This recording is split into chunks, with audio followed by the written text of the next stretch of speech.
Hello everyone. I'm back. After 1 month, apparently. I was looking at the timestamps on the comments as I was doing that little bit before I started the video, where I go through and collect everyone's comments. And I saw 1 month ago. Oh, and I thought, oh, it's been a minute. Oh, my throat's dry today. Okay. Joining me is my friend here, Daddy McDeadson, because he's dead, that's a joke. Alright. Here's what we're going to be doing today. I need to fight Manus, and then I gotta go do something else that I can't remember. So I'm well prepared, which is to say that I'm probably going to quote unquote. Ooh, the fog door. Yeah. I don't know what's going on over there. I will probably attempt to fight Manus, then get the shit kicked out of me, and then return and do a bunch of runbacks over and over again as I try to maintain my train of thought, which I can tell already is not going to work out. But that's what we're doing today. Using my big old great scythe that... Did I get last time? I can't remember. It's been a month. See, that's another problem with doing this LP, is that since there's so much time in between the parts, I forget how to play. Like, I started up the game, and I was, like, moving around and trying to get a feel for it again, and I hit the Y button to attack, and I got really confused. Because I've been playing Attack on Titan 2, and in that game you hit Y to attack. So it's like, how do you... Is it X? Is it X that attacks? And then, no, my brain finally was like, no, L1, L2, it's one of those games. It was that bad. So today's going to be something magical, I'm sure. Alright. Oh, so beautiful. The remaster's looking good, isn't it? Ugh. Speaking of the remaster video that came out, not the first video, but the more widespread instances of the video have been coming out over the past 2 or 3 days. As of now, not looking too great. A lot of people have been very, very hypercritical of it. Not gonna go inside. A lot of people have been hypercritical of it. I don't think it's that bad. I'm not gonna spend too much time on this because it's gonna really date the episode. But for my initial reaction to it, I already said this on Twitter, but my initial reaction to it was that it looked kind of weird because the lighting is much better, obviously. But everything, like all the textures look... The game looks muddy, is my initial impression. Everything looks very muddy and washed out.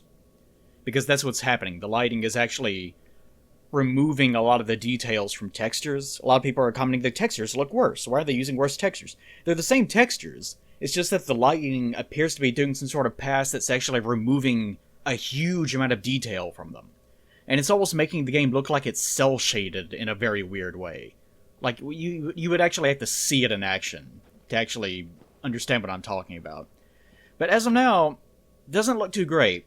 I think actually I was talking about the fog door, and this obviously not looking too great. It's having some connection fits. I was talking about my fits that I used to have in the last episode. It's having one of those too, so we'll give it some understanding, right? And also you probably might be able to tell this on YouTube, but I can tell it just looking at this. Like the light that's above my head right now, cast light, it has this obvious, like it's not actually blending correctly, so you can actually see the rings where the light's being rendered, and it's trying to interact with the fog wall that's in front of me. This is something that actually happens to me in Toon Boom, too. If I don't use a filter and I just try to apply something on top of other elements, then it'll do this too, and I've since learned how to correct this. But this is just like a rendering issue. So you don't get that sort of thing in the remaster. So that's the improvement, in theory. But the thing is that actually removes some of the weird, like, visual tone of the game in a very strange way. Like, one thing that really did bug me is... I wonder if I can drop one. Something that actually did kind of bug me, not like, oh, this is wrong, so much as, ooh, that's weird looking, is, I'm not sure this is going to work. I can't remember if this works or not. Yeah, it's not going to be the same thing. But let's say that there's a soul on the ground. We'll see this later, I'm sure, over my dead body. But you see a soul on the ground, and it has a very, very slow, like you can see it here, like everything in Dark Souls 1 is very animated very slowly. Like there's these little ethereal blobs that are sort of orbiting this little thing of item here. and they're moving very slowly. And the bonfire is the same way. The fire like lifts very, very slowly. It doesn't look like real fire. And I always took that to be like intentional. Like I always thought, well, they intended for it to look that way because it actually isn't fire. It's Estus. Like it's actually a very physical substance. It's not fire at all. But the remaster people, they hired out to another party, and I don't think they really understood that because now it just looks like fire. It just looks like fire that's just erupting out of the bonfire. Because, you know, fire. So I think there's a lot of cases of that where they're overly animating particle effects and things because they think, well, it looks better now, but they don't really get it. The game looks very much like Dark Souls 2 now, the remaster does. It's really strange. Anyways, I'll probably have to pick that up because I'm legally required to. And I might do something with that. It's not going to be another playthrough, or will it? Or will it? No, but I might do something with it on Twitch or something, I don't know. Anyways, let's go get our ass blasted wide open by Manus. And maybe summon Puppy Sif, who can say. I can say, and I haven't thought about it yet. Really like those robes on the female character model. Looks so nice. Oh yeah, he's evil Manus. He's super ultra Manus in this playthrough. Black Phantom Manus doesn't sound particularly good. I like how he drags me down, and then he backs away into the shadows just so that he can do a big shadowy reveal. I'm a fucking badass. Fuck you, Manus. You know, you wouldn't be doing this if you weren't so insecure about yourself. That's a personal issue. Now, I haven't fought Manus or anything at all. This is the first enemy I fought in a month. So I don't know what's going on. So I really don't know what's going on, and I haven't had any practice doing this, so I'm definitely going to die. Oh, you asshole. He keeps doing that just as I try to heal. Now cut it out. I do remember saying in, I remember that. I definitely remember that attack. But I remember saying... God. I remember saying in my prior part... Roll, good lord. That this was the start of a lot of very bad behaviors, the DLC. The start of a lot of really bad behaviors that you started to see in the sequels. And that was more in the context of the Artorias fight. But they're also present in the Manus fight, certainly.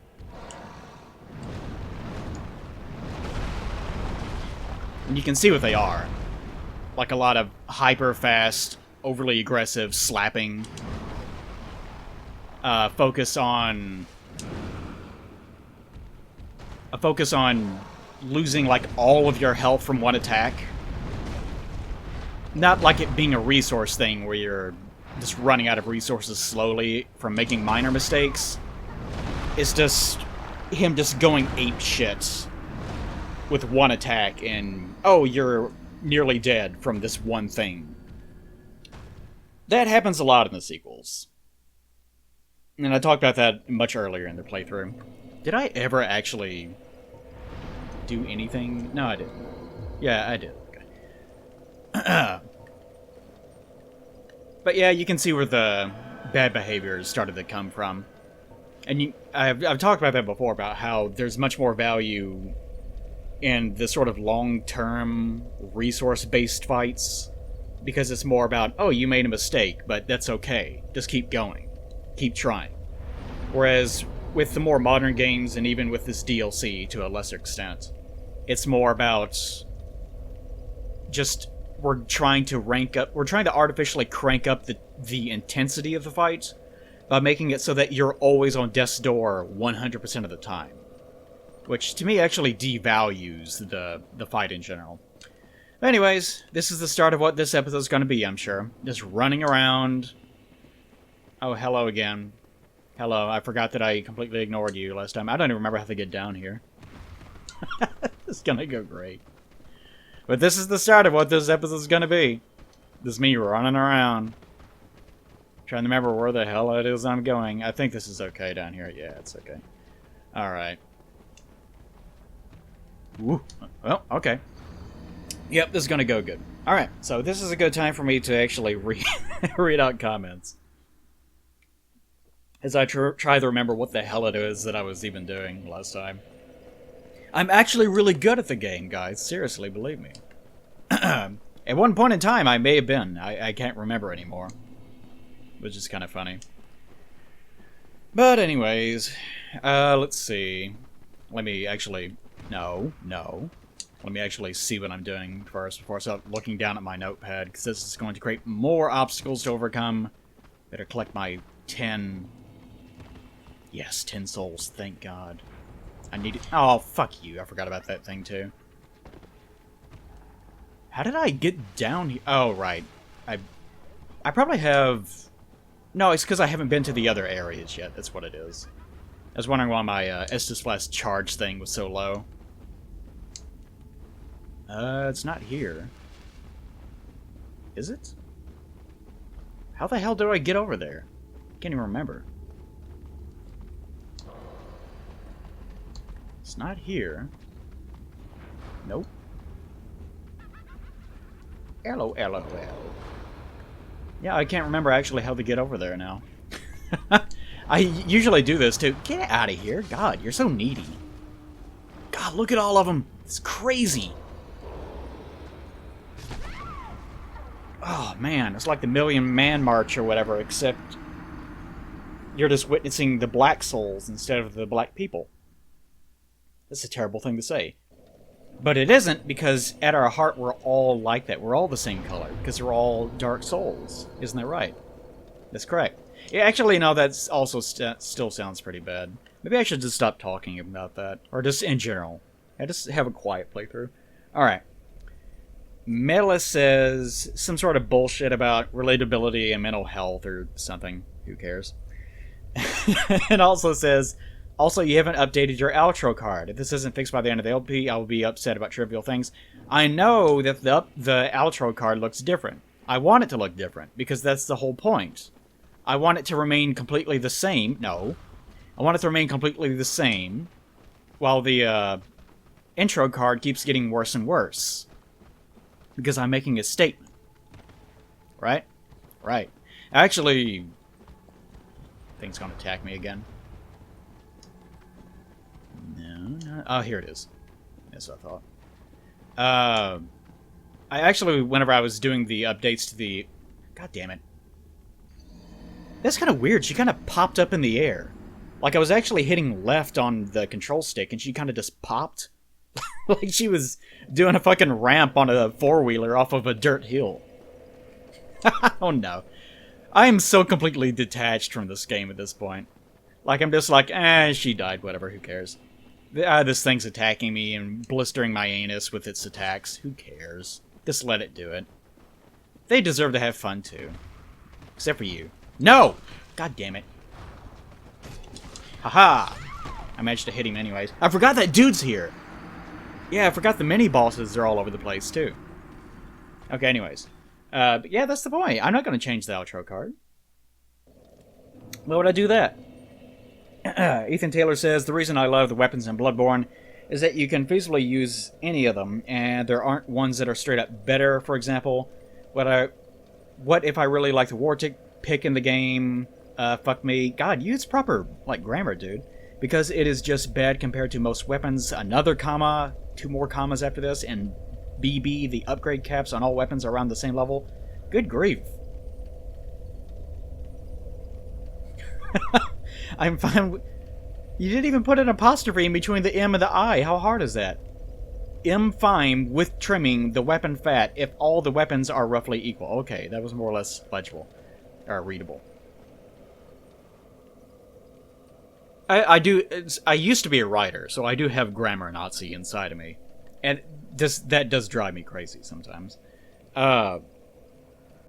There were a couple things I want to... Thanks, random email noise. I appreciate getting emails in the middle of the goddamn night. I was gonna shut down Firefox to prevent that, but I'm in the middle of downloading VODs from Picardo, so I can't shut it down. Thanks, Firefox. Thanks, random email. But a couple things I wanted to point out about that specifically. I hope this conversation doesn't go on too long. But Bloodborne benefits from, all the weapons are usable. They better damn well be.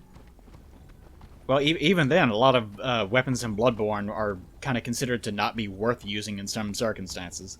Like, I know a lot of people... A lot of weapons were added since I stopped playing that game, and I really have no urge to go back to it. But whenever I was playing it, whenever it first came out, the threaded cane was probably the biggest example of this. Of the weapon being there, and some people used it. Some people really enjoyed using it.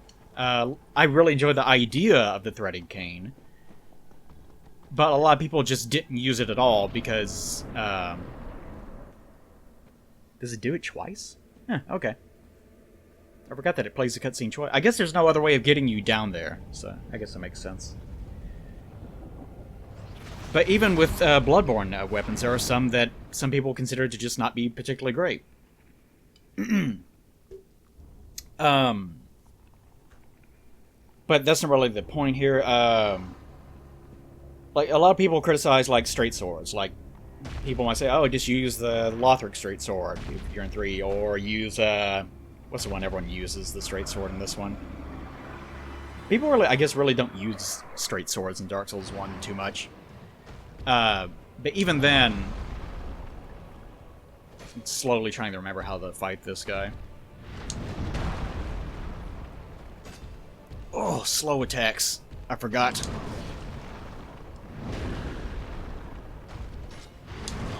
Jesus Christ. Maybe ramping up his attack damage by 5 times or whatever wasn't a great idea. Actually, I probably should be wearing heavier armor is what I actually should be doing. I decided I'll just put on a... I'll use my shield. How about that? I'll be a bitch. How about that? But as you can see with me, like, if I decide one day I want to use a broadsword, or I want to use a longsword, or, I want to use a short sword or something, I'll do that, because I'm doing the non-optimal thing. But I wish the numbers were optimal. So I agree, but I also disagree. In the sense of, even within weapon classes in Dark Souls, there's still reasons to not use the thing that is considered to be the best ever. And, in the case of, like, the pick, the war pick, for example, I would love to use the war pick. Oh, God damn it. I would love to be able to use the war pick, but its numbers are bad. And that doesn't really have anything to do with the, that doesn't really have anything to do with, like, the trimming the fat, as you put it, of the weapons and, in general, just how many weapons there are. That's just a matter of them just not doing their jobs. Like, they easily could have made the war pick a good weapon, they just chose not to. And that's the case with a lot of weapons in Dark Souls, in the Dark Souls games. There are a lot of weapons that could be good if their numbers were just better. They just made the decision of, we're not going to make the numbers on this any good. And that's the cause for a lot of that problem. Which you very easily could fix if you just open up Notepad and change the numbers in the course of like 15 seconds if you're a developer. It's super, super easy, they just choose not to do it. So, those things are not mutually exclusive in that sense. Sounds like poison. If I remember that noise. That's why she's popping in the air. I'm running on the thing and she's like clipping off the geometry or something. It's really weird. And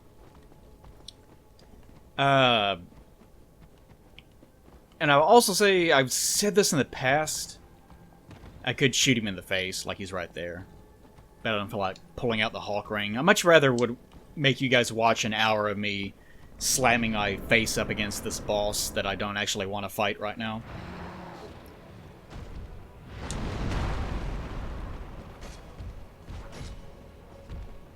Uh-oh. Keep forgetting about the speed of this game.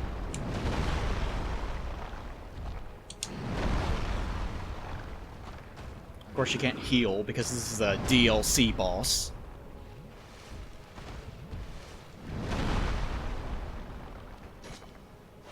Not doing much damage, that's for sure. I just saw the great stuff, like I haven't used that yet. Tell you what, I'm gonna lock off. Damn it. I thought I was gonna be cute and lock off and run around and just dodge manually, but that's too fast for my old bones. And of course he pivots on a fucking dime. That's another bad habit that Dark Souls has kind of picked up over the games. And it started here in the DLC. Boss is targeting you, you walk behind him, decides that he's just gonna spin like a ballerina and aim at you anyways. Yep, something tells me this entire part is just gonna be nothing but just me fighting Manus without really paying much attention over and over again. But the other thing I was gonna say about that is, as far as improving the weapons go, I said it last time, but Bloodborne, like, the weapons are not really that complicated. They're basically just two weapons in one. And the switch animation is basically just switching you between weapon 1 and weapon 2. Like, they're effectively just two weapon classes that have increased the amount of development time that you have to allocate towards their resources, like animations and so forth and so on, by a huge degree for really not much benefit. So it's just like a give and take. But anyways, you can fix Dark Souls in that sense by allowing for more weapon customization. So that if you like one thing's model but you don't like its moveset, you should be able to change the moveset. Or, more importantly, if something has very high damage values. There's no reason something should have worse damage values just because you got it earlier on in the game. You should be able to improve it to be at the same level as the thing that you had proven that you could get by beating a boss or whatever it was. Jesus Christ. Yeah, taking... What am I, at 1 health point there? Let me check. If I can avoid dying by accidentally stepping off a ledge too much. 3 health points, amazing. 1, 2, 3. Takes 3. Oh, here comes the big boy. Looking for an adventure in my pants. He's not gonna find it, for various reasons. That's right. So long, big boy. But yeah, you could definitely improve Dark Souls without actually having to quote-unquote trim the fat by just making it more about, like, the upgrades being separate. Which is why I was actually excited for the Blood Gem system whenever it got announced, but we've been over this before. The gem system had many failings as a result of that. But my idea was, oh, the stats are going to be separated. Oh yeah, I forgot it's Sif. The stats are actually going to be separated. Oh, you don't actually have to, I can't see... I couldn't see if my shield was up or not because of that stupid message. Hey, let's be a bitch and just use my shield. I forgot that I was going to do that. Go get him, puppy. Who's a good puppy?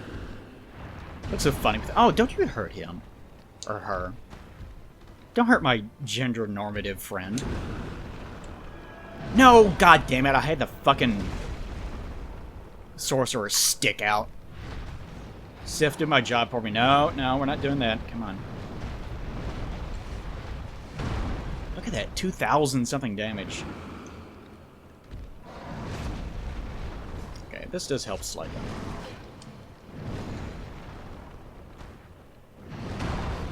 So yeah, I think you could probably fix Dark Souls without having to trim the fat, as it were. By just fixing the way that upgrades happen and the way that movesets are part of the game.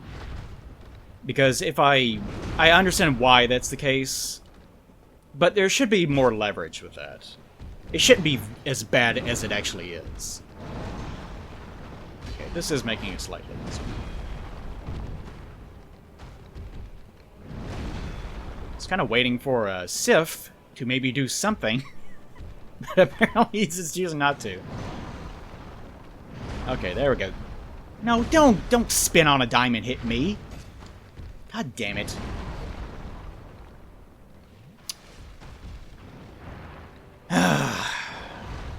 If you can't tell, I don't like Manus as a boss. I think even in my prior playthrough I said that.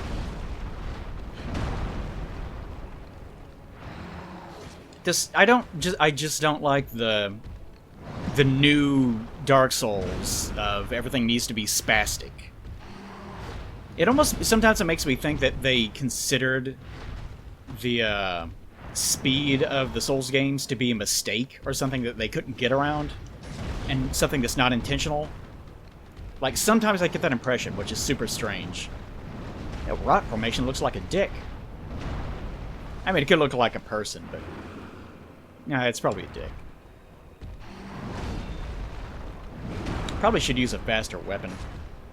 Because this Great Scythe is not really doing the amount of damage that I would expect. I'll change it out next time. I really prefer faster weapons. Not like super fast, spammy weapons, but, you know, something in between. Damn it, I was trying to roll backwards. Apparently I got hit before that happened, though. Yeah, I don't like this fight. Don't like the Manus fight.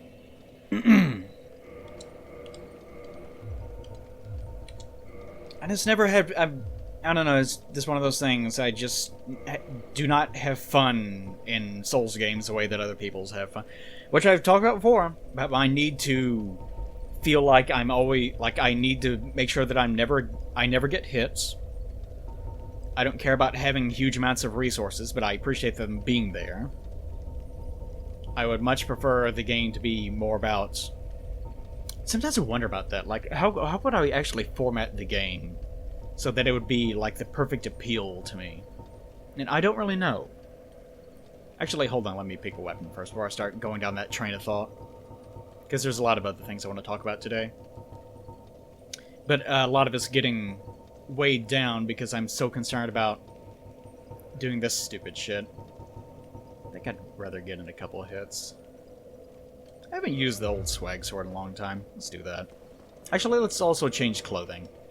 This is what I do sometimes. For the halibut. For the halibut. For the fish. Okay. What's my roll like? That's fine. Alright, good enough. I don't much care. Alright, but my train of thought with that, how would I do it? Because I appreciate whenever enemies are kind of slow, somewhat sluggish. Like, Manus is a little bit too fast, he attacks too often, does a little bit too much damage. A little bit too spammy in places. Artorias kind of has the same problem sometimes instead of some of his animations. If you want more details on that, you can go back to the prior episode. So I appreciate the enemies in Dark Souls that are actually leveraging their, like, the slow speed against the weight of their attacks and so forth and so on. I don't really like having 20 Estus Flask charges. I'd prefer, like, I do appreciate the battles to be resource-based in the sense of, you made a mistake, alright? Just drink your mistake juice, and you get one of those. Like, I would probably take it up to, like, a max of, like, I don't know, like 7 or something. It would have to be a very odd number like that. Certainly not 20, that's way too much. But I would also probably have a large amount of health so you don't have to take a swig every single time you take a hit. Which is another problem that modern Souls games have. That if you ever take a hit from anything, you better damn well heal right then. And, like, the health system is almost seen, especially in, like, Bloodborne or something like that. The health system is seen as more like a leveraging ability of, can you survive one hit after taking a hit, or can you survive 2 hits after taking a hit? It's not seen as being like a long-term resource thing where this enemy deals 50 damage. Ugh, like that. It feels like that. Where this enemy deals 50 damage, this enemy deals 100 damage. This attack from this enemy deals 75. This attack deals 5. This attack deals 120. But you have 1,000 health.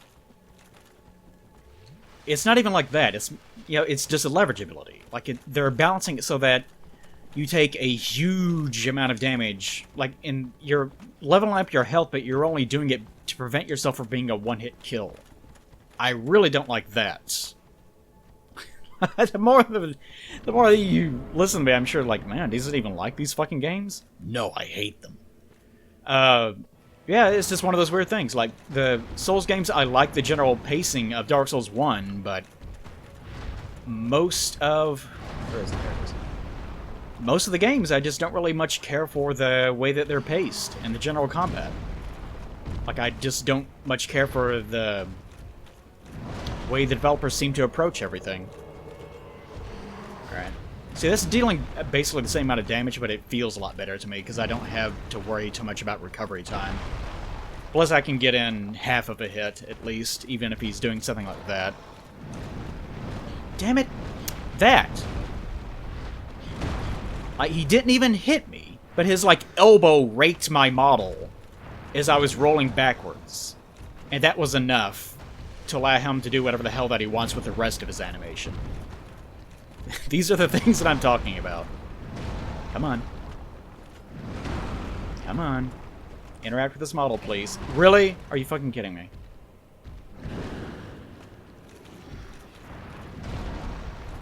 And you gotta heal after every single time. Alright, Nala... God, your fucking name. Naliphiathome XD. Took more time to read his name than it is going to read the actual question. Like that!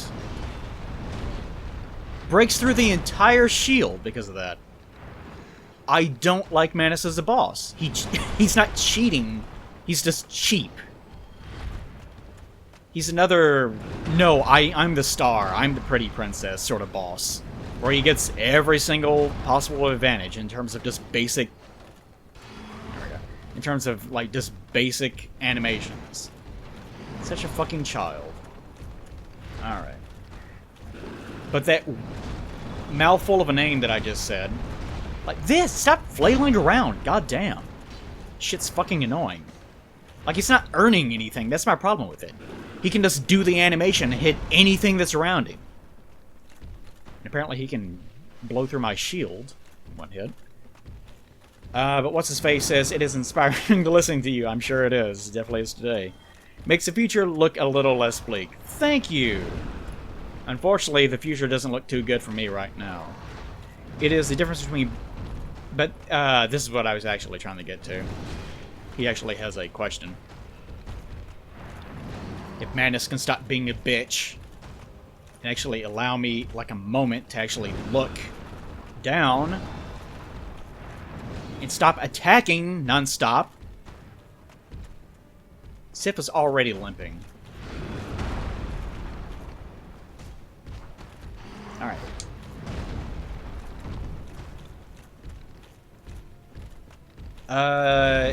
Is it a difference between... God damn it.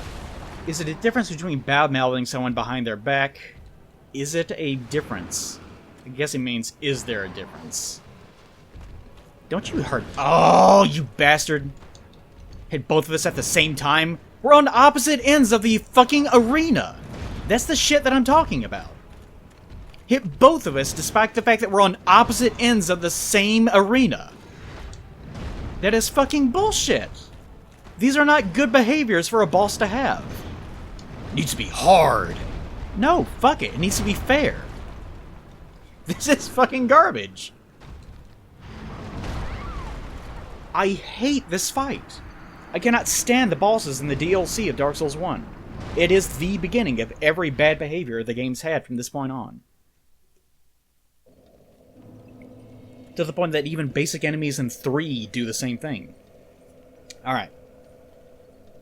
Is there a difference, and he spelled difference incorrectly, between bad-mouthing someone behind their back and venting one's over-analytical thoughts about that person to someone else? In other words, can you talk about having a problem with someone to someone else in terms of advice, versus it being seen as just shitting on them? And that is a thin line, like right now I'm verbally shitting on your ability to use grammar. I'm kidding. There is a distinction between those things. Because I was talking about the fact that gossiping about people is like one of my hot buttons from last time. I don't like it when people gossip about other people because it's none of their business. You don't know what they've been going through. There's lots of reasons why people are the way that they are, so forth and so on. So, really just makes you look like a shitty human being. Alright, what if that'll cause it to reset its animations? swear I hear it. Maybe that's that mini-boss thing making that noise. I don't know. But there is a fine line between those two things, and that is not necessarily... Jeez. Man, that thing's wonky. That doesn't necessarily have anything to do with, like, the thing that we were talking about. That's just kind of just being a good person. Like, there's lots of things like that. That... They're not complicated subjects, it's just a matter of growing up and learning to deal with the people around you. So in the case of this, like, if you have a problem with someone, generally the best thing to do is not let it stew and actually just address it directly to the person. Like, you are doing this. I do not care for that. It's causing this problem. And if they are a good, reasonable, like stable person in their own right, their proper response should be, oh, I am? Okay, we will attempt to stop that. Like, we will both correct our behaviors in various ways. And you just end up both being better people as a result. But people are very prideful. And because of that pride that people have in themselves, and people's general... This goes for everyone. People generally have a very huge lack of objectivity about their own Son of a bitch. Tell you, that gets my fucking goat more than anything else. That fucking spinning in a fucking circle. It really distracts me. But because people don't really have much objectivity about themselves, will you fucking stop attacking for 2 goddamn seconds? Trying to have a boss fight, not a fucking pinprick competition where I'm trying to poke you in between your massive fucking spastic shit baby fits. I hate this boss. I've never liked Manus. Lots of people, oh, it's the best boss fight. It's a shitty fucking boss fight. People just say that because, oh, it's so fast. I died so many times. I hate that shit. And the faster that dies off, the faster that goes extinct in the general community of these games, hopefully the sooner these games will actually improve. Anyways. Okay. But there is a difference between those two things. Because people are like that, and they're very prideful, and they don't have objectivity about their own behaviors, and so forth and so on, it can be very difficult to actually approach someone about something they are doing. Like, I'll give you an example. I used to work at a pizza place back whenever I was in college. And the owner was a shithead. He hired me on to be a quote-unquote team manager, but it turns out, oh no, I just needed a dishwasher. And even in the interview, I was like, I don't have the money to drive around in a car, I don't know this area, I can't deliver pizzas for all these reasons. No, don't worry about it.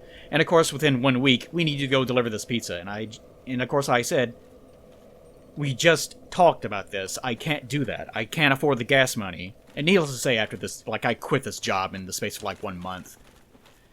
But this place had some of the shittiest, they were white trash, like the definition of white trash. They just talked about fucking people and doing drugs most of the time. Like, that was the topic of conversation all the time. When it wasn't about each other. Like, they were gossiping about each other constantly. This is just, like, one of the worst job experiences I ever had the misfortune of having. Fucking kidding me, I had my fucking shield up. Terrible job. But I will always remember this particular job, mainly because I had one manager, this woman, like 30-something-year-old woman, this horrible human being, like this terrible person, constantly berating other people for mistakes that she was responsible for making, constantly gossiping about people behind their backs, screaming at people over nothing, accusing people of being lazy whenever they were, like, blowing their backs out trying to get things done. Just a terrible, shitty human being. Like, one of the worst people I've ever met in my entire life. Actually, she even broke in my car one time to check my gas to see if I had stopped to fill up my car that was on empty. Because, you know, it's just a terrible human being. Which I think that's super illegal, but whatever. But dealing with her, like, there's no one to go to. Like, I tried to talk to her, like, you shouldn't be doing that. And, of course, her response, because she is just a low IQ, brain-dead, white trash piece of human garbage, her response, of course, was just, well, you should be doing this, you know, wagging her head, doing that stupid bullshit. And, of course, you just couldn't get through to her, because she just didn't have the intelligence, she didn't have the character, she was just a bad person. This is after a long time of, like, internally going, maybe she's not that bad, maybe she's just going through some things on her own, and so forth and so, like, doing my typical Eli behavior. And eventually you get to a point where it's like, nope, they're just bad. Like, this person is just a shithead, and that's the end of it. And sometimes that happens. Like, sometimes it has nothing at all to do with, like, you're just misjudging or something. Sometimes people are just sometimes people are just shitheads. And, I'm more lenient with young people. Like, there's people in, like, my Discord or whatever that, you know, they misbehave, they get into fights with random people. And I'm thinking internally, you know, I'll give them a second chance because they're probably just young, unstable people. They haven't quite sorted things out, and I understand that. So I give them second chances, I give them third chances, until eventually it gets to a breaking point of, okay, you've had enough chances, you're creating so many problems that I just cannot abide this anymore. And that's the point where I'll actually have to ban them or whatever.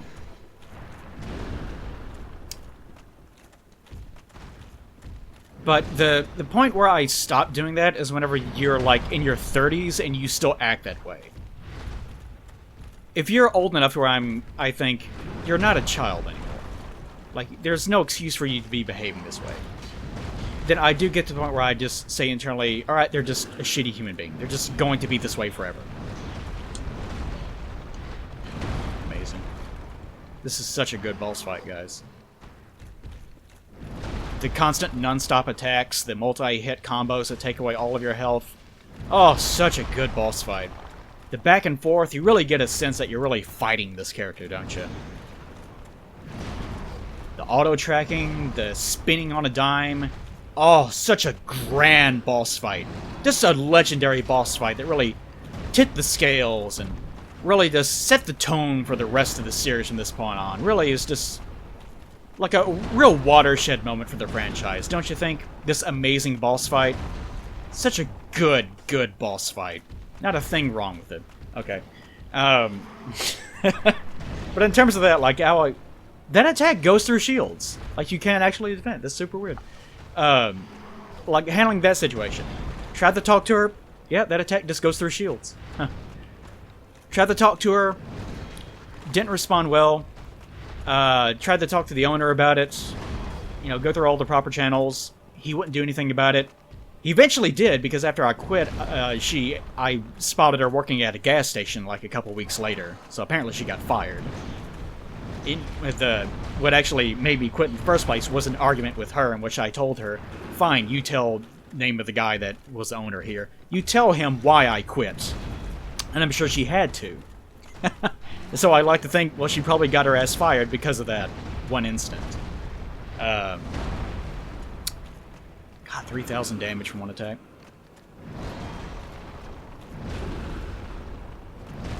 But in that case, like, if you're looking for advice from someone about someone like that, like, the first thing you should do is go to the person. If that doesn't work, maybe you are misunderstanding things. Like, this changes more and more as you get older. Like, if the person is, like, 50 years old and you're having problems with them, they're probably just a fucking shithead. They're probably just a garbage human being, and that's the end of it. They had bad behaviors that they understandably developed whenever they were younger, and they just never grew out of them because they intentionally decided, oh, I'm going to be a spoiled child for the rest of my life. Because I have pride in who I am, I have no objectivity in who I am. So as a result, I will always be this way. And I will blame other people if they don't get along with it. A huge amount of people are like that. Please stop attacking. Christ. It's constant, non-stop. And you can't even heal. Like, if you try to heal immediately, duh, how dare you! Me! Baby need attack! I know, Manus. Baby need attack. I'm sure a lot of people are in the comments. Well, he's talking about the people that won't correct their own behavior. It's just, you can't learn to fight Manus correctly. I'm sure there's going to be that, too. Fun time adventures every time with Manus. I hate this boss fight so much. Just please stop attacking. You're a Dark Souls boss. You shouldn't be attacking this much.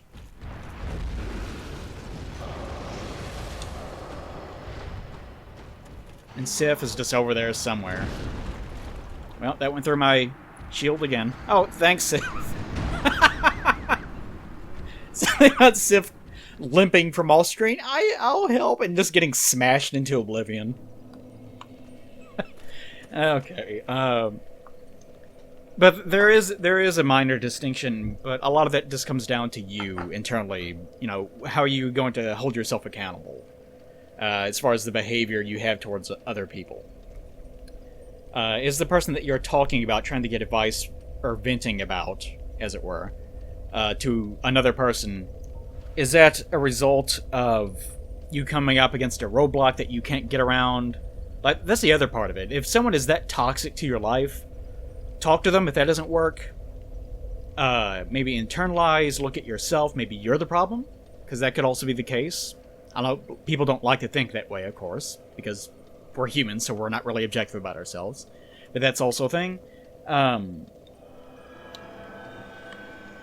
You can try talking to other people.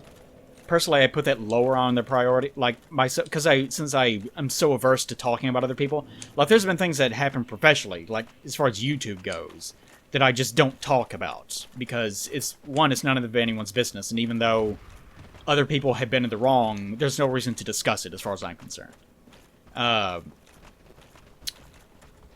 So I'm just not like that intrinsically, right?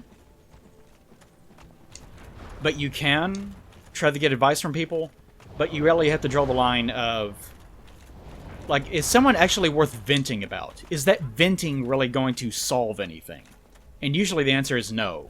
Like, just raging against, like me raging against Manus here, is that solving anything? No, like, it makes me feel better because I feel more validated at the bullshit that's going on. Of course, some of this is just like, I created this problem because he's a Gravelord. He's a double Gravelord. So he's getting huge amounts of a damage boost right now. And he's also getting a large power boost as well. Yes, more light. More light. Double light. So sort of, most of this is my problem. But it does make me feel better to feel more validated. Because a lot of the problem of this is not his health and damage numbers. It's his attack patterns, in this case. But anyways. Venting doesn't really solve much. So the third part of that would be just leave. Like, cut that person out of your life. Because gossiping about them is not going to solve any problems. I'm on the far... Like, I actually should probably gossip more, in a sense. Because there are many cases of people are saying something about me that is just not true. Like, it is just 100% not true. They're just straight up just lying, or they're making a mistake about something, they're making some sort of dumb assumption, or something, and alone, I just look like an asshole whenever I defend myself. Even though I'm completely right to defend myself. Whereas if I actually talked about it with other people, more people would be more willing to actually defend me and back me up and say, well, no, that's not true at all. You're wrong. And as a result of me not doing that,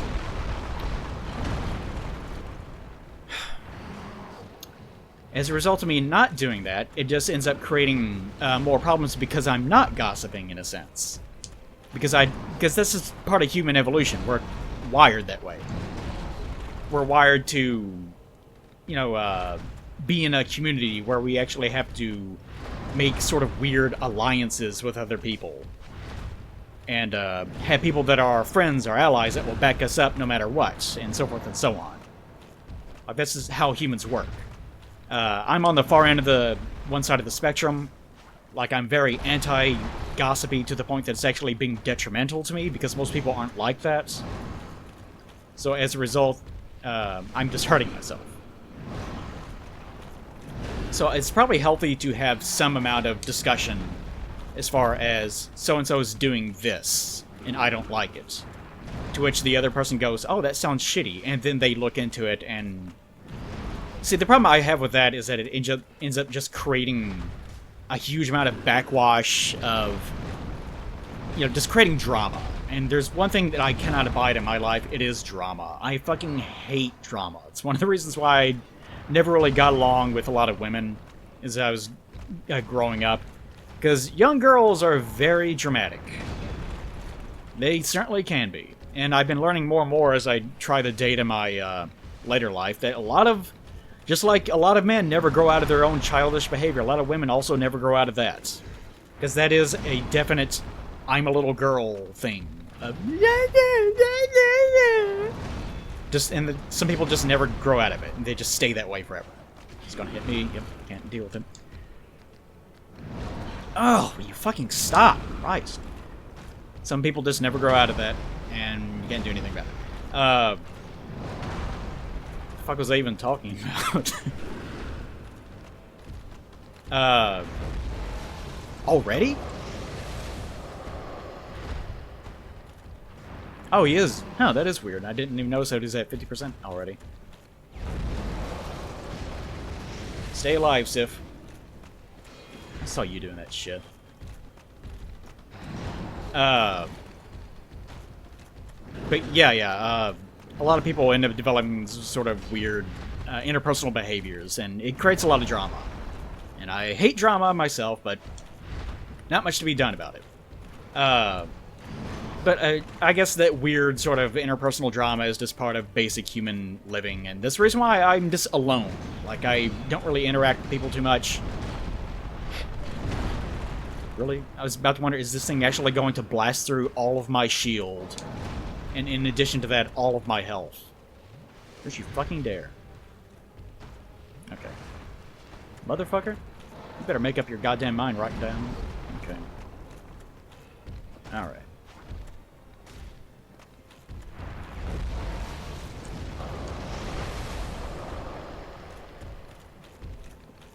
Maybe I can get through this.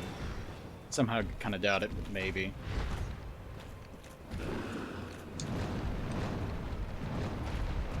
It is very satisfying to watch him just do that huge-ass animation in the middle of nowhere, hitting absolutely nothing. Just flailing like an angry child. Me. And he just does nothing. Unfortunately, if you manage to avoid it, you don't really have much time to actually punish him for it, which is another thing I don't really like about some of these Souls boss behaviors. They do something stupid, something overly aggressive, and you should be able to punish them for it, but you just can't because they're too fast. Like that. Like he missed completely. I should be able to hit his hand and get in some damage. Nope, not allowed to. Just not allowed to. Like that time, I actually allowed it.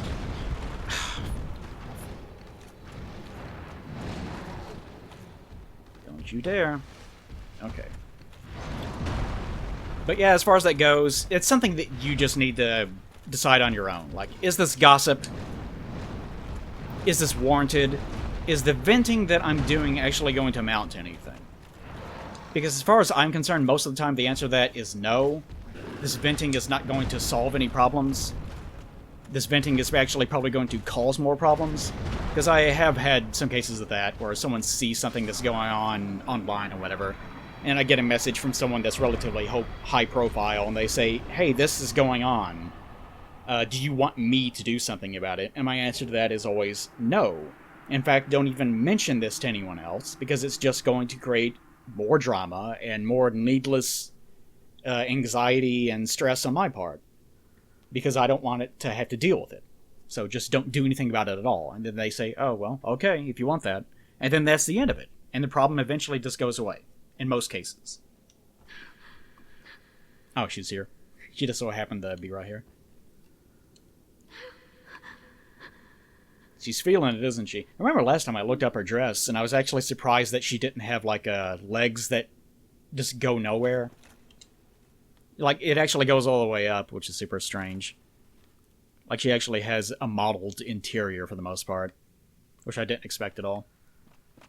Nothing perverted about that, unless you consider the ability to recognize the weirdness of a video game to be perversion, which some might. So yeah, that basically just to answer your question, yeah. That's what I would say. There is a difference between the two of them. It's not a clear-cut difference. And as with most things in life, there is no such thing as a clear-cut yes or no to things. I know that also gets... Like, she's clearly awake. She's blinking, come on.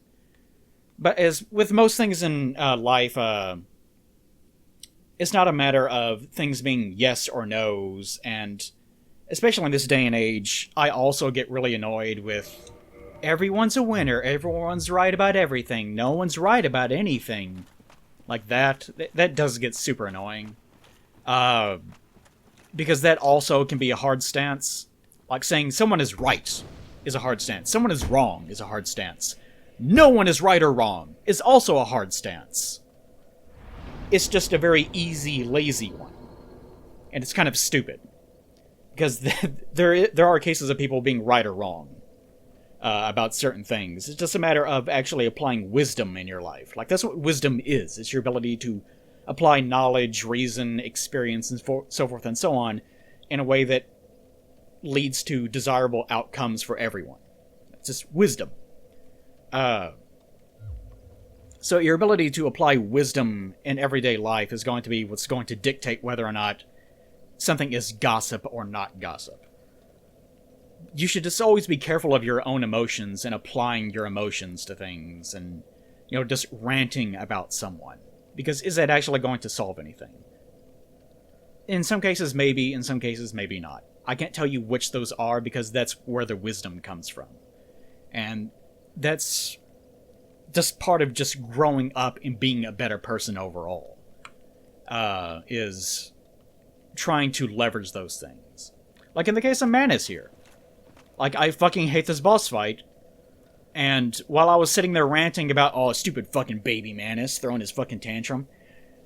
Like, on one hand, my thought process was, I probably shouldn't be saying this because this is just going to make people in the comment section angry at me because, oh, you just don't know what you're doing, and so forth and so on. You know, every attack is perfectly, you know, you can dodge all of them. You're just sucky at the game. I have that in my head on one hand. But on the other hand, I'm also thinking getting this negative energy out of my body right now is going to make me play better. And it did. Like, the fact that I was able to rant about it, even if it wasn't, like, 100% logical on every level, ended up making me more heady and allowed me to talk about something and fight him at the same time, and eventually I got through it. So, that's just an application of wisdom. In addition to me explaining it, because even that also leverages against the negative experience people had in the comments section of, oh, that's why you did it. Wisdom, yay, I'm so fucking wise. Look at me on my mountaintop, jerking it to furry girls. Alright. Where the fuck am I going? I've got to go to Isleth. What? Actually, hold on, let me think. Oh, please, dear God. Have I done the Duke's Archives? Yes. Oh, that's right, that's right. Oh, God. If I had not done... Because this is the first one I had to do. If I had not done that already, I would probably just end the playthrough now. I would not want to go there. That place was so bad, I just remembered. It was so bad with the aggression mod and everything. It was so awful. And I didn't even have anything up. It was such a bad experience. Okay. Alright. I've got to do Tomb of the Giants. I've already done that. Good. That's out of the way. I've done the Duke's Archives. Haven't done Isless. What's the fourth one? What the fuck's the fourth one? Oh my god. I can't even remember. What's the fourth one? Oh, Londo. Near Londo. Have I done that one? I think I did. Didn't I? I'm pretty sure. Let me look. The Abyss, yeah, okay. I do have that unlocked. Okay, so that's the only thing that I have left, I think. Is going way down in the deeps. and doing Isleth, and we just did the DLC. I still need to do Calamite, I guess. I don't want to do that right now, though. Sure as fuck don't want to do that shit. I'll save him from later, because I don't want to go insane right now. Yeah, don't want to go insane with rage. Maybe that's something I'll save for the very last part. Or maybe I'll conveniently forget to do him at all, because I'm so wise. Sorry guys, I just forgot. Looks like you won't get to have that experience. Oh well, he said as he clapped and patted himself on the back, licked his own feet. I don't know what that last one was. Alright. Cyberblade says, Plague, I was wondering if you could exposit on your thoughts about what makes a series. That is, what aspects do you think should be maintained entry to entry? What should change, evolve over time, and what should be dropped entirely? Of course, I assume the specifics vary wildly by medium, genre, and series. Yep, makes me wonder why you even asked the question. You've described your thoughts on the Dark Souls series and various entries, but I was hoping you might speak more generally. Well, that goes back to the answer to my last question. Is it just comes down to being a matter of wisdom. In the sense of figuring out for yourself what it is that you're wanting to carry over. Like if you wanted to make a series... If you wanted to make a sequel to... Let's pick something. We're playing Dark... I don't want to talk about Dark Souls exclusively. Let's just pick Dark Souls here. Let's say that Dark Souls 2, 3, blah, blah, blah, didn't happen. And I'm not talking about the perfect sequel or anything. Let's say that we're trying to make a sequel to this game, since we're playing it. There are a lot of things in this game that you can make a sequel out of. A sequel to this game, not necessarily a Dark Souls 2, but could be... You know, you could make a card game. Like, you could do a sequel that's a card game if you wanted to. You could do a sequel that's... You could do a movie, like, if you wanted to. You could... Like, you can do anything. But let's just say that it's another video game for the hell of it. And let's say that it's another... Like, it can be a first-person shooter if you wanted it to be. It just matters... What matters is what you're trying to carry over. And what value does it actually have. Auto-tracking? Oh, it's so refreshing to fight an enemy that actually abides by attack patterns. But look at this, he actually swings slowly. I mean, he is... Well, never mind. I was complimenting him, and then he cheated. No, I didn't... Where was I just then? Like, I got really disoriented. Where did I fall off?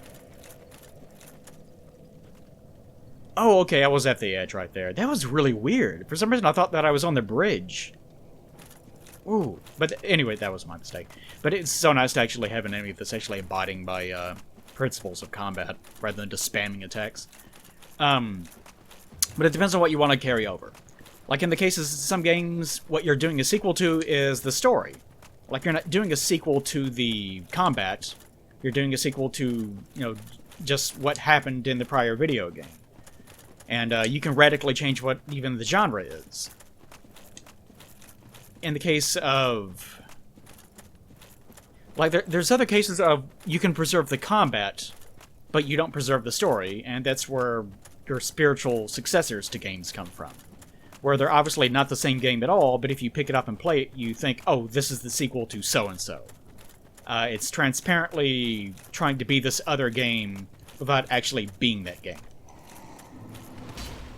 Right? So it really just comes down to a matter, to answer your question, of what is it that you're trying to preserve?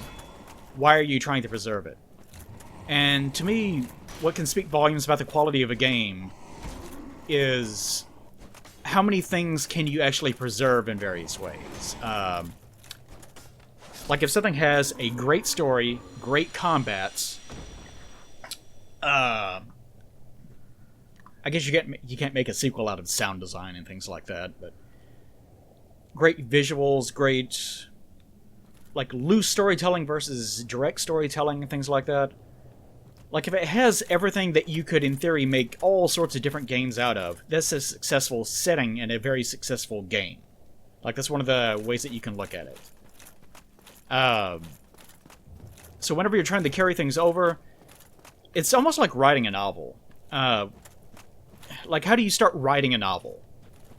And a lot of people might say, well, you start with a good primary character. Wrong! That is not the first thing you do. I would say that there's probably two ways of looking at it. The first would be... Oh yeah, aggression mod. Oh, fuck me. Ahaha. Hello, Kirk. Oh, that's weird. He rolled. I haven't tried to parry something in like months. I forgot that system even existed. Damn it. He's so unpredictable. He's a beast. God damn. It has been a while, that's for sure. Good old Butler. Retrieve remaining power of dark spirits. 99. 99. Does nothing. Did nothing for me. Alright. Did I beat that boss in there? I can't remember. I'm trying to do a... I'm gonna have to run and get to the bonfire before anything actually reaches me in order to be able to sit at it. That's what I'm thinking about. So whenever you're actually creating a sequel, yeah, you just have to apply wisdom in what it is that you're trying to preserve and why you're trying to preserve it. As far as, like, writing goes, that's the example I was trying to do. As far as writing goes, there's two ways that I think that you could look at it. One is if you're writing from scratch, a lot of people will say, well, there's a bunch of scenes in my head, and I want to link those together with a story. But you can't really build a cohesive theme out of that usually. That is one way of looking at it. And whenever you're doing that, you can't use all of those little scenes in your head, because they just don't go together. And in some cases, they won't fit in terms of the story and whatnot. No, no, no, no, no. Later, losers. Damn it. Hello, losers. Fuck me. Now they're all angry. I'm angry, too. I see you. I see you, sweet thing. Oh, my God. Oh, I see all of you. Oh, they're so angry. Jesus Christ. Oh, fuck this place. I hate it. I hate it. Oh, no. Don't do that to my camera. This is rough times. This is rough times at Plaguemont High. Oh, man. Alright, but the other thing that I would say is, first, if you're writing a story, the first thing you actually want to do is start with what... You have to identify, why am I writing this in the first place? Like, if you're writing just for the sake of, well, I better write... Like, people have this problem with drawing, too. Like, people ask me, how do I find the motivation to draw? It's like, well, do you want to draw something or don't you? And that's it. Some of them ran off, is what happened. Where are you going? Love that auto-tracking in midair that he did. Amazing. But yeah, like drawing. People wonder, how do I find the motivation to draw? Like, you just want to draw or you don't. There is no finding motivation to do it. Like, I want to draw this bunny girl, like, deep-throating a carrot. I want to do that. I want it. So I do it. And that's it. If you don't want to draw, then don't draw. If you don't want to write, then don't write. So whenever you're starting a writing project, why are you wanting to write in the first place? And that's step one. Why are you trying to write? And usually it's because, and I've said this before, in a lot of cases it's because there's something bothering you. Like, whenever I was writing my novels, my manuscripts that I never got out, because that's when the animation stuff took off. Whenever I was doing that, the thing that I was thinking about was trying to find a job, the necessity of knowing people to be able to get those jobs, the division between upper class and lower class, struggling to be able to survive, and when it seems like it's impossible to do so, and so forth and so on. Those are the things that I was thinking about. Those are the things that were going through my head. That's what I was thinking about whenever I was young, babby Eli, in my mid-20s, or whatever it was. So So as a result, that's what all my stories were about for the most part. Even if they were like Dreamers were whenever I was writing that. Even though it had like...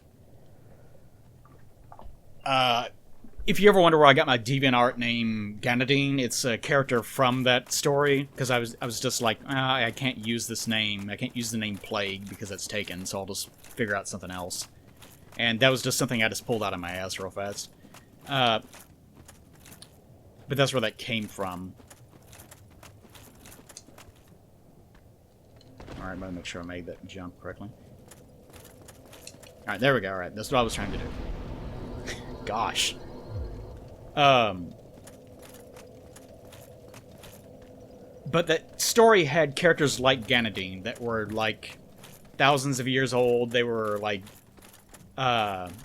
immortal because they were, like, gifted that by the gods.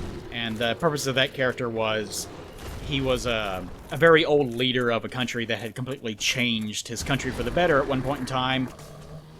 But now his country had slipped into being very unstable as a result of his cult of personality. Because over time, despite him being... because of him being immortal in the first place, he had grown completely indifferent to life in general. To the point that he had just shut off. Like, he just didn't have a mind anymore, almost. He just didn't care about life or anything. So it's a very fantastic story, but it was still about, like, class division and things like that. It can be about anything. So, whenever I was writing the story, that's what I was thinking. It's like, it can be about whatever. The details don't matter. What matters is what the overall theme is and why I'm doing it in the first place. So, step one, identify what it is that you're writing for. Why are you writing? Why are you drawing? Why are you making a sequel in the first place? And if the answer is, well, I should draw, or, well, I should write, or, well, I need more money for my backers, for my investors, they expect a sequel, so I'll just better do it. Those are wrong. Don't do that. That is not the path. That is not the way. Don't, no. Like, that's not the true. Come on. God. I didn't go this way? No, I didn't. Let's do this. Let's have a fun time adventure down this way. Did I give her 99 of those fucking things? I can't remember. Great Axe. Huh. Oh yeah, because that's normally a soul. I completely forgot that we have the randomization thing on. I completely forgot about it. They're hopping out of the door! I can see them! Holy shit! Gotta get down there. Gotta murder them as fast as possible. Okay. But can you believe that? They're just fucking outside! What the fuck? The aggression mod is so intense that they actually tried to attack me before I opened the door? This is so weird. Walkway sound contraption. Okay, I can't do that yet. Huh. Well, I can attempt to fight the boss first, I guess. Weird. Alright, anyways. Whenever you're doing a sequel, sure, like, that can be one part of it. We have investors, they're unhappy because they want a sequel to make more money. But if that's your only reason, then your sequel's gonna suck no matter what, right? And that's has even sort of happened in this game series with, like, 2. Like, there wasn't... You didn't really feel like there was love behind Dark Souls 2 so much as a need to get something out the door. But you could still tell that there was people trying to do their own thing in that particular game, so I'm not gonna shit on that too much. But if you're doing a sequel, yeah, identify why are we making this? Is it because we love the combat in this game and we want to see more like that? Is it because we love the story in this game and we want to see more things like that? That's the answer. Wow, he looks intense as a Gravelord. Yeah, couldn't remember how far that extended.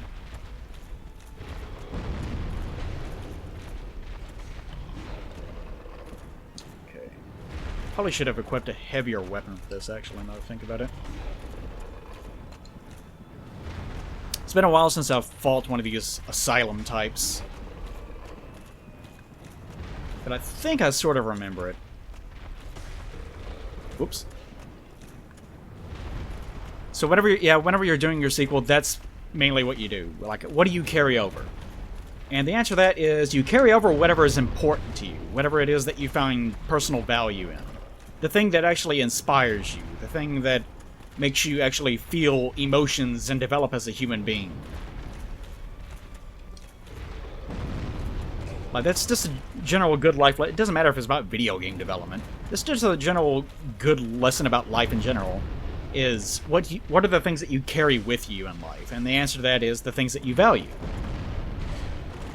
That's just basic evolution, as far as like our biology, our imperative as a species is we preserve the things that we care about because those things work, and we are programmed to enjoy the things that are benefiting us biologically, and to despise the things that are actually harming us.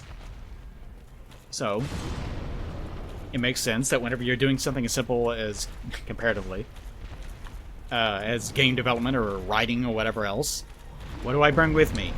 The things that you enjoy, the things that make you grow, the things that improve you as a person, improve your progeny, your species, whatever. That's how you do it. It's not that complicated. And like, that's a simple answer, but it ultimately does require wisdom. It requires you to actually have the talent, the like capability as a developer, as a writer, as an artist to be able to do that. And that can be easier said than done. Because that's like saying you just need to be a wise person. Like, that's also easier said than done. Being able to say this is gossip and this isn't gossip, that's also difficult. It's difficult to stop yourself and say, I shouldn't be doing this. Like, I'm harming this other person by talking about them, or I'm complaining about this one thing, but not in a very helpful way. It's actually doing me more personal harm to do this than it would to just correct my behavior as a person. Like, all these things are difficult in the long run because they require us to be more than just biological entities. They require us to be good people. And that's more than just the sum of our parts. And the same goes for game development or whatever else. It comes down to more than just, we need to preserve the combat system, we need to preserve whatever. It doesn't matter. What actually matters is whether or not you have the wisdom, the, like, capacity as a good person to be able to figure out what those things are. What the fuck is this? This almost makes sense, though. Her shit makes sense. It's so weird that we killed that thing and it actually dropped the witch's stuff. Like, it's actually still in theme, which is super weird. Even though, like, she's a witch, but she's not really a witch, as far as the lore goes. Right? Super weird. Alright, well, I guess our next step is to go up there and open up the gates. Oh, God. I don't have to drop 99 of these fucking things. You guys want to watch me drop 99 of these in a row? I did that last time, didn't I? Oh, yeah. We're gonna enjoy this. Okay. Hey, Logan shit. Whoa, no, don't do that. Okay, do that. Land on the dude's head.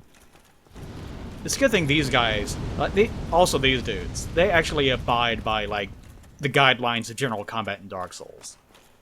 They stop, they have a wind-up animation, you can see what they're doing, and then they attack. You actually have to wait and make a good judgment call about dodging it. It's not just a matter of just just slapping their arms all around the place and you being expected to dodge every single one of them. Not that I'm saying anything about that. Alright. Over here. Okay. Oh god, this is gonna be rough. But next question. I actually have a ton of questions. Even though my last episode was kind of nothing. Yeah, it's not nothing, but you know what I mean. Uh, Agent Zombie Man says, I'll have to reiterate some of my thoughts about covenants. I cut out a lot of this because you had several paragraphs, but number one, have all covenants, like he's just talking about covenants in general, have all covenants give rewards from the same pool of items. Yeah, that's something I suggested a while back. But have each covenant have one unique item which you could get one of three ways. Join the covenant, murder the covenant leader, or acquire it from someone else in that covenant, which could be a player or invader, another NPC who's in the covenant or corpse. Sure. Like, that's like a detail thing that I don't really care about. Because covenants should be more about the decision to be in the covenant more than the rewards. It's just that in these games, the reward is so important that it actually ended up ruining the system, which is what the problem was in the first place. Because, well, I need to be in this covenant because it does this, and I can't do that any other way.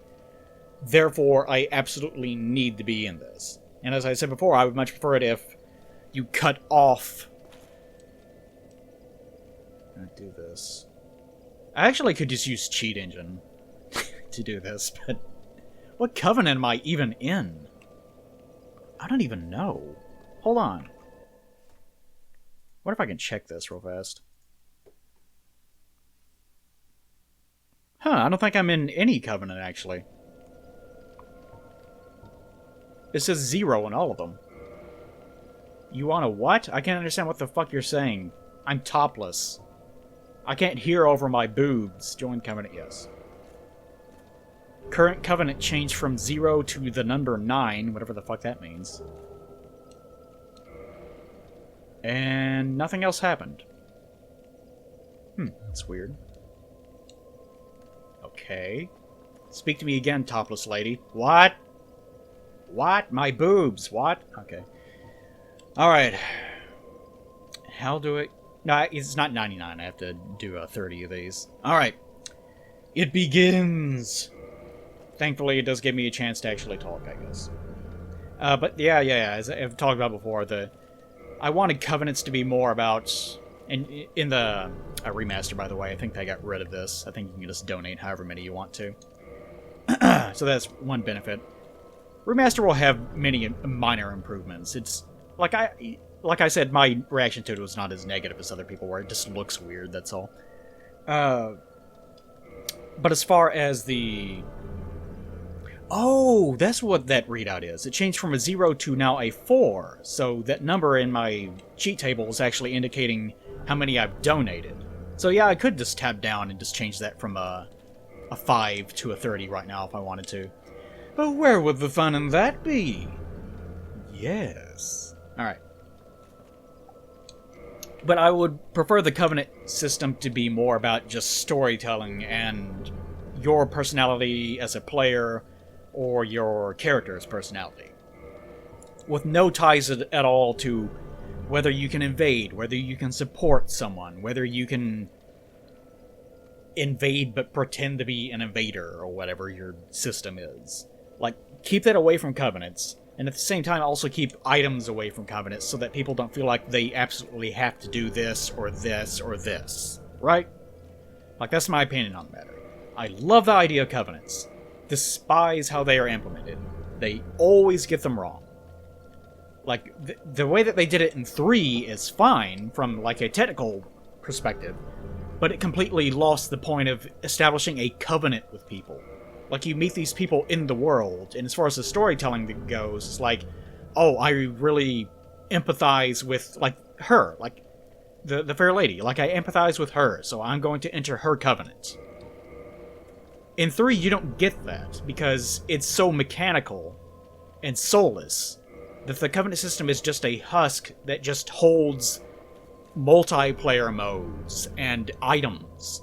So, your first point, how do you handle items? Maybe you can do it this way. Sure, I don't care. Like, as long as it doesn't interfere with the Covenants, I do not give a shit. It doesn't matter to me at all. It is completely unimportant. It does not matter one iota. Okay. Second point, though. Covenant Wars. What did you think about Covenant Wars? Stuff in the Souls games. I think you said more than that. I probably clipped it out. Just the idea of covenants fighting one another. Sure, but again, you don't want to restrict it. Like, you don't want a player to say, oh, I can't PvP you because you're in this covenant.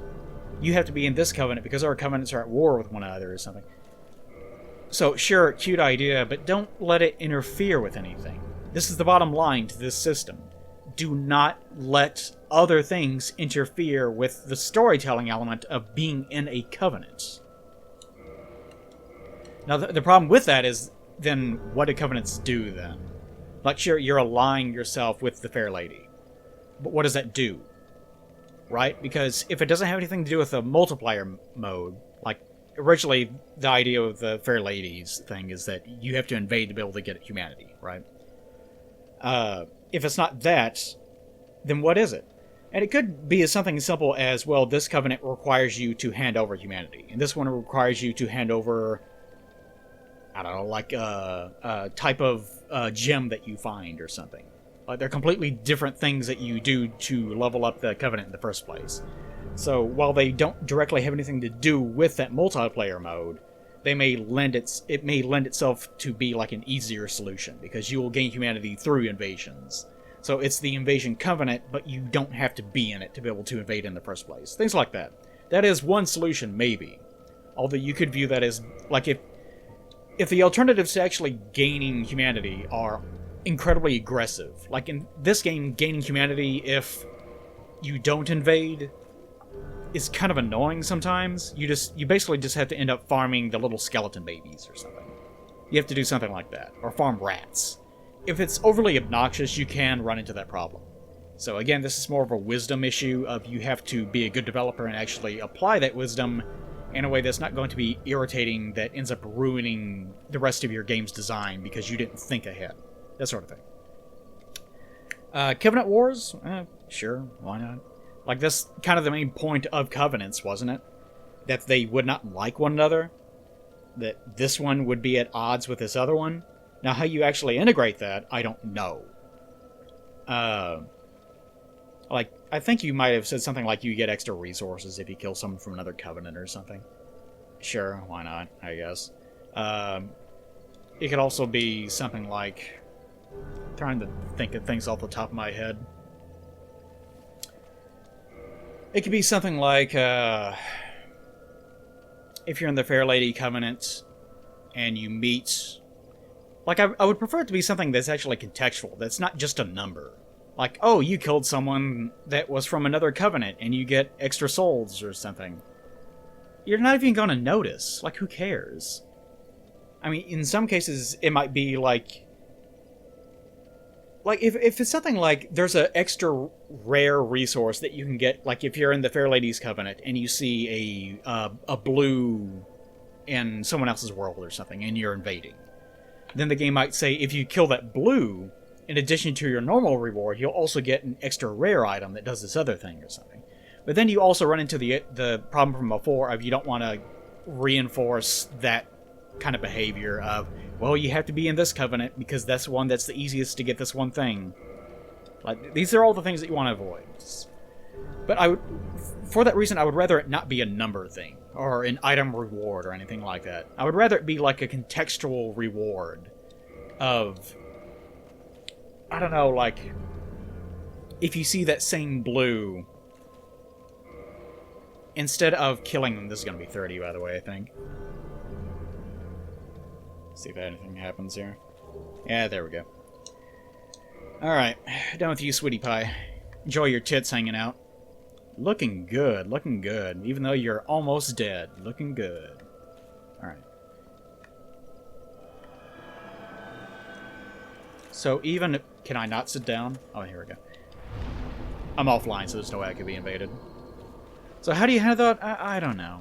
Like, I really don't know. It would require me to actually sit down and think about it one day.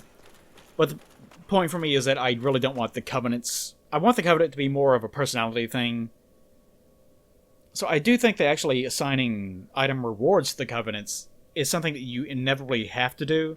I just worry about developers having total oversights to their own system and not employing wisdom and making bad decisions in that way, and making it so that it just reinforces, no, everyone is in this covenant because this is how you get this reward. That's the thing that I want to avoid more than anything else. Look at these assholes. Oh, no, no, no. You see me, but you're like, oh, I didn't see you. No, I'm just moving around for no reason. Ho, ho, ho. You sure you are. All right. Your third point, covenant idea. What would you think about having an assassin covenant where it's an invasion thing, but you are assigned a dagger for a weapon, your model, solid black, and there's no invasion notification for the invadee, and you have shit health. That sounds like a nightmare and the worst idea ever, to be honest, because one of the things that I consider to be the most toxic in terms of the entire invasion system. Like, I don't like invasions in the first place. And I think I've even talked about this before, about... I came up with the idea of what if instead of just invading as... Because we've had this discussion way, way before in the LP. And I don't want to rehash it too much, but the idea is basically just that the invader has a huge amount of... Really?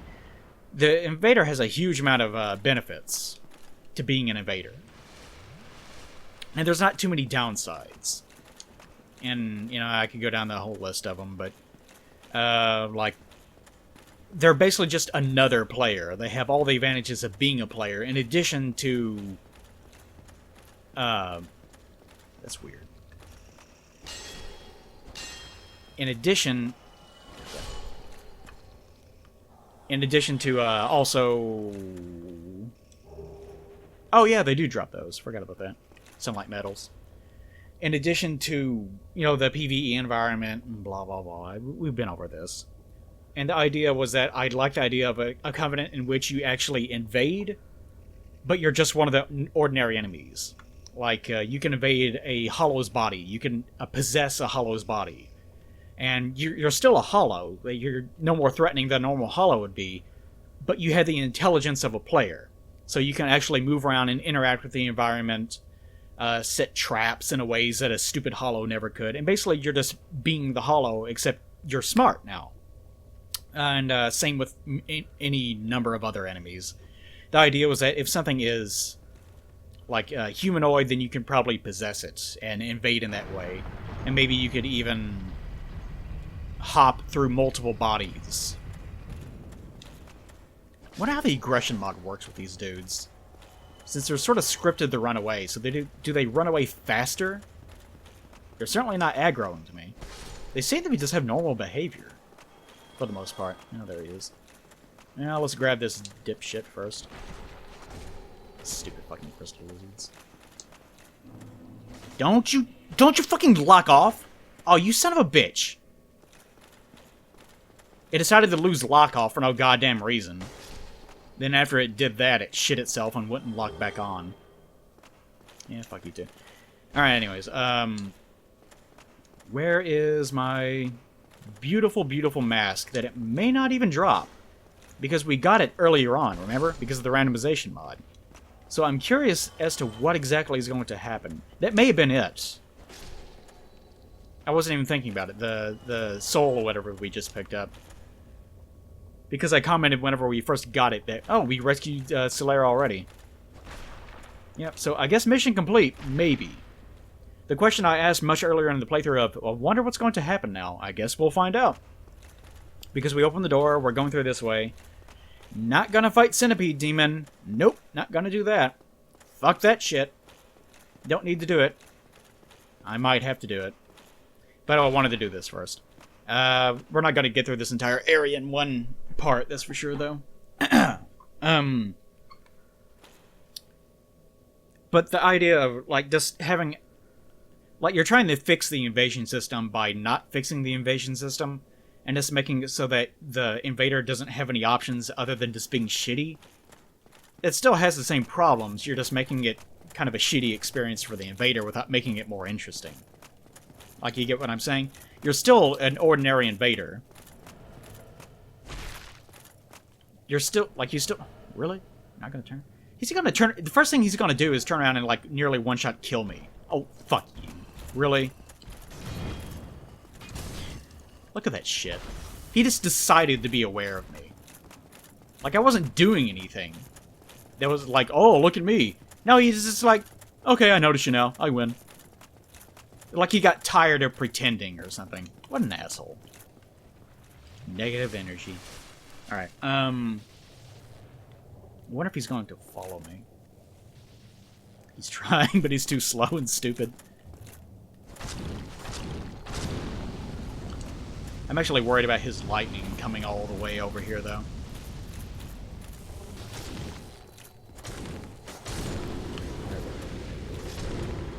Trying to be careful. Yeah, it seems like it's just the same thing as the current invasion system. It's just that the person doing the invade, like I'm not totally not totally against the experience of the invader. I understand the appeal of doing that.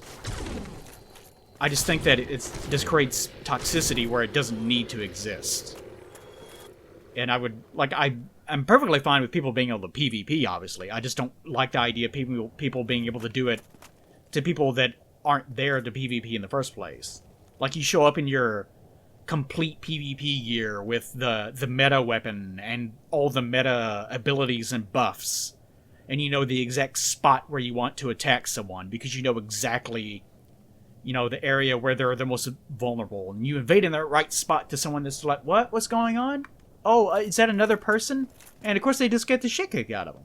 It's a completely unfair experience, and it's just there for assholes.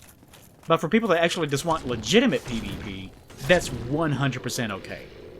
That's the reason why I like the idea of red soapstones. Because, you know, you actually have to agree to having that happen. But I also like the idea of random invasions. God damn it, I forgot I had to do this shit over here, too. I do like the idea of random invasions, and that's where the idea of invading and possessing enemy bodies come from. Because the game doesn't become, like, 50 times more difficult than it already was, like it does with a human invader. It just sort of changes how things are happening. Like, you can still kill the invader as easily as you could kill an ordinary hollow, right? It's just slightly different. Okay. Do I even dare do this right now? I really don't feel like parading around in that fucking muck at this particular moment, so I'm gonna avoid that for the... I'll come back to it in a second, though. Oh, it's been a long time since I've explored, like, this. Forget about these statues? I don't remember... Oh, yeah, this is the way to... Man, it's been a long time since I've done this. But that third thing suggestion, didn't much care for that one, because that sounds like it has the same problems as everything else. You're just trying to fix it in a way that doesn't actually address the problem. And I think there's better ways of handling that problem. Okay, good. I was worried about the range on this weapon. But I appreciate the fact that you're brainstorming. That's good that you're doing that. Alright, Cunty Carl, great name by the way. Hey Plague, do you think that a parent can be there? Oh, it's one of these questions. I forget that these are interspersed. This is super weird. Like, what do you think about the infusion system? My father killed my mother. What? Oh my god. But yeah, hey Plague, do you think that a parent can be there physically yet completely be absent emotionally? Dealing with mine has killed my confidence to the point where I haven't started a channel on hair drawn or asked help on how to learn new ways to draw or ask a girl out for about a year and a half, so forth and so on, that sort of thing. I say so forth and so on because that's a typical life experience for a young person. Very common. And the thing is, it's not just because you're a young person. I didn't collect that item down there. How should I do this? I don't want to drop down just yet. I'll go this way first. Jeez. It's a typical experience for a young person. I think a lot of the blame gets placed on, oh, you're just a teenager, chemical reactions. But also, the other component of that adults don't usually mention is that that's a typical experience for a young person because parents don't do a good job of parenting. Oh, really? Dick. You could have had a nice, honorable duel, but you decided to be a little dickwad. A little cuntmonger about it. So you got punished. Give me Rickard's rapier. What are you doing with this? Very inappropriate. It's so weird that I'm right here. Like, I always go this way, but I always end up ignoring the ability to do that because I start from the other bonfire. It's super weird. Alright, anyways. But this is a typical life experience because something that adults don't mention is that... He's trying to destroy my equipment, I think. Something that adults don't mention is that most parents are just kids that are having kids. In the sense of no one is ever really prepared to be a parent. And I can't speak from experience because I've never knocked up a girl. Just fucking knocked her up. No. I can't speak from experience. But it is very apparent, like, caring for someone else, even if it's just a wife or a girlfriend or whatever, that in itself can be very daunting. Like, even for fucking pets. Much less a child. Like, someone who is completely reliant on you to not fuck their life up. And the fact that now, like, even just trying to, like, make money on my own. Like, the Patreon exists, but the amount of money that I get from the Patreon has gone down every single year since it began, and I'll probably just keep doing that forever. It doesn't go down that much, but that's just the reality of it, right?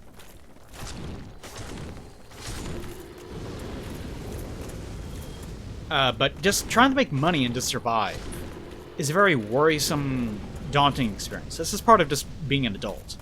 So that on its own already is very stressful. Like, I'm going to have to do taxes this week, probably. This is another bullshit thing that I'm going to have to worry about. And just thinking about it right now, like, I wake up and I see the letter from my accountant sitting on my desk to remind me, hey, get this done. And I just look at it and go, oh, God. And I pick it up and throw it backwards onto my bed because I'm just sick of even thinking about it. It's not going to be that much work, but it's just stressful, right? This is part of it. And I'm alone. I don't have to worry about children or anything. I don't have to worry about a wife. Actually, having a wife might be better because you share responsibilities and you have the resources of another person that has their own job. I don't know if it's better or worse. Like, I have no experience with it, so I don't know. But then you include a child, and you have to worry about the child. And the child doesn't have a job. It can't make money. It can't do anything. It's just a child. And you're also having to worry about its development as, like, a person. You're trying to make its, like, character solid. But you can't do that either. Like, you're not a professional psychologist. You don't understand these things. You're just a kid. You're, like, 20 years old, and you're having a kid that you're trying to raise. You're just going off the seat of your pants with this. Like, there's no way that you could know exactly what there is to do. And the thing about being... Let me explain this way. This is such a common problem. Whenever you first have a kid, you don't have a child. You have a baby. And a baby is just... It doesn't have, like, a personality. Like, no one asks, oh, how's your baby doing? Like, what's its outlook on life? It's just a fucking baby. It just cries when it wants something. It screams when it shits its pants. That's just its life, right? Now, imagine that same baby, except now it's, you know, just slightly older. Come on. Imagine the same baby, except now it's slightly older. Much like me. In this fucking root. Since I fell off the goddamn root. There we go, alright. Dark Souls. Imagine that baby a little bit older. It still cries whenever it wants something. Like, even if it's like 2 years old or something. It'll still just, like, scream and act out because it wants something. Because as far as a little kid is concerned... I have to do it again. Dark Souls. Because as far as a little kid is concerned... Like, the worst thing to a child is not getting what it wants. Because that's how it was raised. Like, a baby has to be raised that way. When it wants something, like when it's hungry, it just screams until it gets it. Whenever a little bitty kid wants something, it'll just scream until it gets it. And this is how people are. People are naturally incredibly selfish creatures. Like, very, very selfish. We actually have to learn to not do that. So, for a little bitty kid, parents eventually learn to just tune the child out. Because the child, even if it wants to know, how come I can't do this? And it asks a question, the parent, like a parent that's never had a kid, and even I know better than this, will sometimes say, well, just answer his question. I'll answer every question they have. No, you're not. Because even if you try to answer that kid's question, it's probably going to interrupt you or ignore you or forget the answer and so forth and so on. It's just not going to care. Because it's just a stupid, shitty child, Lock Magic Ember. It's just a useless fucking child. Because it's still operating off of, I want thing, I will scream, I will get thing. And that's as far as its logic goes. I can't go out there yet because I don't have that damn ring. God, one of these things survive? And then that's it. So, imagine that you're a parent and you're raising this child, and you're sort of just like mentally tuning it out because it's like 3 or whatever years old, and it's just screaming and just wants things, and it sees like ice cream in the window. We're like, we don't have any money for ice cream right now because we're pressed for cash or whatever, and it's just screaming at the top of its lungs and pitching a fit, rolling around on the ground and shitting its britches because it's just a kid. So, of course you tune it out. Now imagine, like, flash forward about, like, 3 years. You're still a parent, you still think of this little bitty kid. It's just being a little bitty kid that you just have to deal with, and it's still acting the same way. You flash forward another, like, 5 years. You see where this is going. It's like a spectrum. There's no point where they hit the age of 12 or whatever, and you as a... Oh yeah, I forgot who this is. And you, like, they hit the age of 12, and you're like, oh, now they're an adult. I can actually talk to them as a person. And they will make good decisions, and they will be informed, and whenever they ask a question, they will actually listen to it. No, it's a spectrum. They're still gonna be the same shitty kid, like they've always been. They will be a little bit more reasonable, because they're more experienced, and they know a little bit better by now. Oh, he actually dropped it. But there's no cutoff point where the parent knows, okay, now they're an adult. Or now I can actually interact with them with, like, reasonably. And during the process of all of this, they're not thinking about things in terms of, you know, how do I raise them? How do I improve their character? They're just thinking about, how do I make money this week? Or, oh, he did this thing, you know, I'll just get that out of the way so I can go back to what I was doing. Like, I'm just trying to be alive and keep this kid alive at the same time. And that's the problem of just being a parent. Oh, thanks. That's just the general problem of just being a parent. Is you just have to worry about that shit constantly.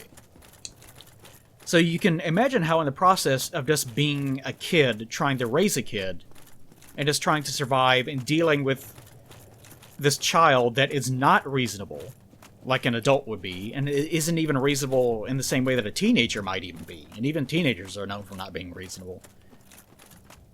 That in the process of doing this, you can imagine how a parent will just completely fuck up a child. Like, constantly. And this is the other component of it. Like, being a teenager, sure, one part of it is just chemical reactions. Oh, I'm a teenager. I'm a shitty teenager. Because my hormones are going insane, and so forth and so on. Haha.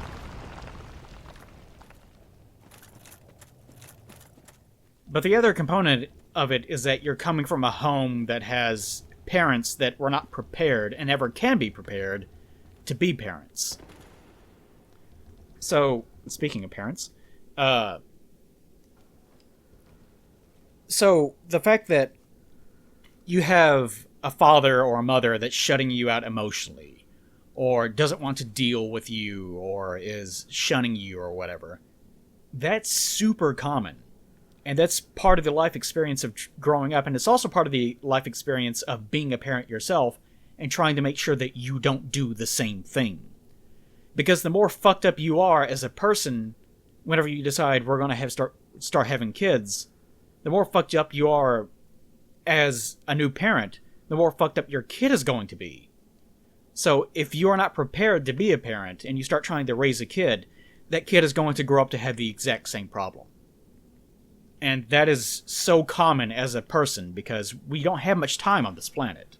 Like, Like, even now, if you ask me if I was ready to have a kid, even if I knew someone that I was in love with, and so forth and so on, I would probably still say, probably not. I'm probably still not ready for that.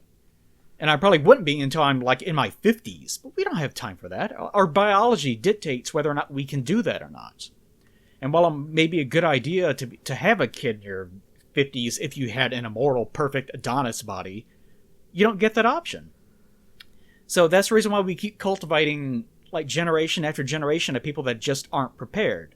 Because the parents that are raising the kids themselves never had that opportunity and can't have that opportunity. So you sort of have to have empathy for your parents. One of the reasons why they may be shutting you out or not treating you correctly or being abusive, like in my case, is because of their own insecurities and their own inability to sort of cope with the life that they didn't realize that they were even having. That's the core problem. Is, like, you hear the sort of old cliche of, I never noticed that my kid had grown up, or I didn't realize that they had grown up just like me, because they just lose track over time. Like, ever since the Patreon, like, that's been, like, years and years ago, but it feels like I did it, like, I don't know, like 2 or 3 years ago to me. Just because I'm older and time just goes by really, really fast. So the idea of raising a kid and then you're like, well, I'm changing his diapers. Oh, it's driving now? What the fuck happened? That's super common, and it's really hard to raise a kid day to day and not fuck them up, especially whenever, like, you know how whenever you get older, you lose track of time, right? One of the reasons for that is that the brain naturally shuts off and doesn't pay much attention to things whenever it's something that you do all the time. But to a kid, it's never done anything. So that's the reason why whenever you're younger, days seem like they take forever, because they do. Because your brain is trying to take in just everything. Whereas whenever you get to be my age, and you're like 35 years old, or 40, or whatever it is, then you can wake up, do one thing, and then it feels like, is it time for bed already? Like, I just woke up. Like, days just go by just like that, and you'll lose track of huge amounts of time. Like, I feel like the past year has been like a couple of months to me. It's so crazy. So imagine that conflict of the adult trying to raise a kid. The adult experiences time like that. And the kid, like, every single minor thing that the adult ever says can potentially uplift the child or fuck the child up. And you have absolutely no way of discerning that as a parent, because time is just flying by. The experience of the child is flying by. The age of the child is flying by. Your own experiences growing as a person is flying by. It's so hard to keep track of. It's not impossible by any stretch of the imagination. It's just hard. So have empathy for your parents, because they have to deal with this shit too. It's not like they had you and then decided, I'm going to fuck this kid up. Fuck him. Fuck this baby. No one does that. The only reason why you have a negative experience is because they just couldn't quite cut it, because they're having the same human experience that you're having. So, yeah. To answer your question, can a parent be there physically yet completely absent emotionally? Yeah!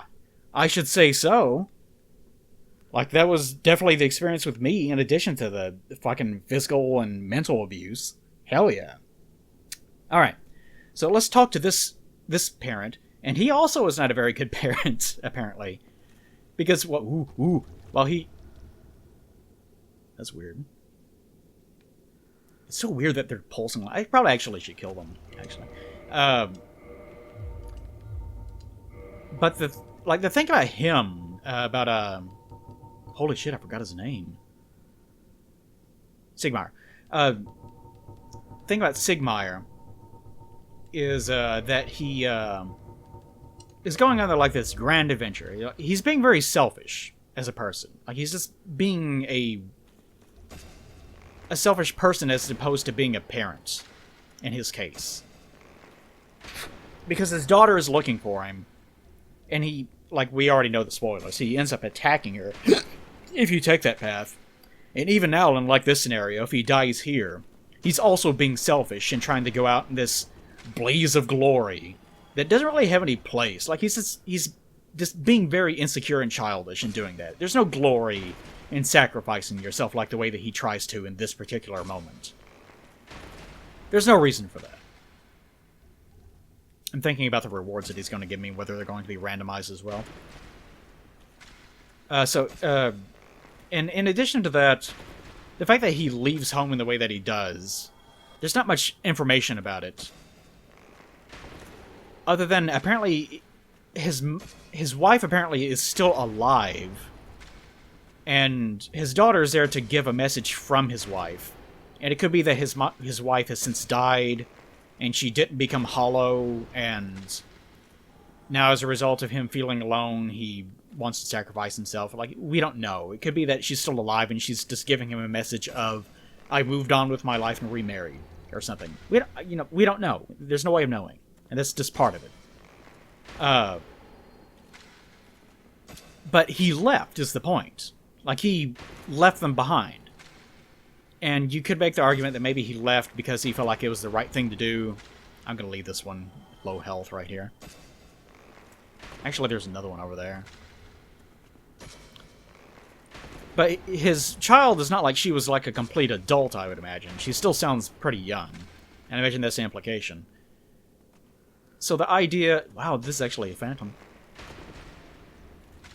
So I really get the impression that he's kind of being more selfish than he is being a father.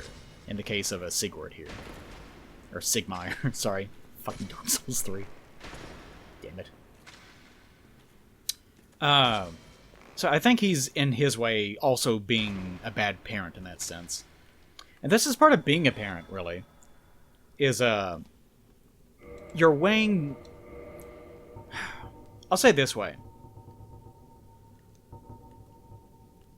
You sometimes hear the question of, as a parent, should I value my children over my wife, or should I value my wife over my children? And that's kind of a difficult question. As a kid, you would think, well, of course you're a kid. Because, you know, they're a kid, they're helpless without you, and so forth and so on. You're raising this kid together. And it's not like you're throwing one or the other under the bus, but the actual answer should be your wife, or your significant other, your husband, your whatever it is. Because when it comes down to it, this is a whole way of thinking, especially if you're young. But parents are having a kid, not because, oh, I'm supposed to have a kid. They're having a kid for the experience, for their experience, their life experience, like the richness and fullness of their own life of having a kid. And it isn't until you become an adult that you sort of separate yourself from that and you're allowed to do whatever it is that you want. Up until that point, you are basically an accessory to your parents' life because, you know, your life just revolves around them, right? Whether you like that or not, it's just part of it. So making sure that your partner is happy over the happiness of your children, even though this sounds kind of weird, is more beneficial as far as the long term goes, because the unhappier that the parent becomes, the more fucked up the child gets. So if you have that moment of, which do I do? Do I service, you know, the wife? Do I service the children? It should be the wife, because the more contention there is in the home, the more that ends up poisoning the overall family. So there's this very delicate, like wisdom, again. There's this very delicate way of dealing with your life and experiences that just comes down to a matter of wisdom and being able to handle things long term, just be a better person. Because when it comes down to it, parents, children, whatever, what actually matters is this is your life, your experience to have on this earth. It needs to be as good as you can make it, while also not being at the expense of other people. And that's just life. That's just the life of everyone. Is how good of a person can you be in a way that's also still servicing your experience while also benefiting those around you. That's just being a good person. That right there. Like, that's the best advice I can give in regards to parenting and everything else, without actually being a parent. Gee, I wonder why he's such a bad parent. Who can say, really? Wake up, asshole. Excuse me, I was so absorbed in thought I just drifted away. Alright, Dobby Gray. Well, what's on your mind? Wait, the warmth? Down here? Maybe so. Monsters making life difficult for you? You need not be ashamed. We're all in the same boat, you know. I really have run up quite a debt to you. Perhaps the time has come. I really find this decision to be... You don't really get the emotion behind the line reading.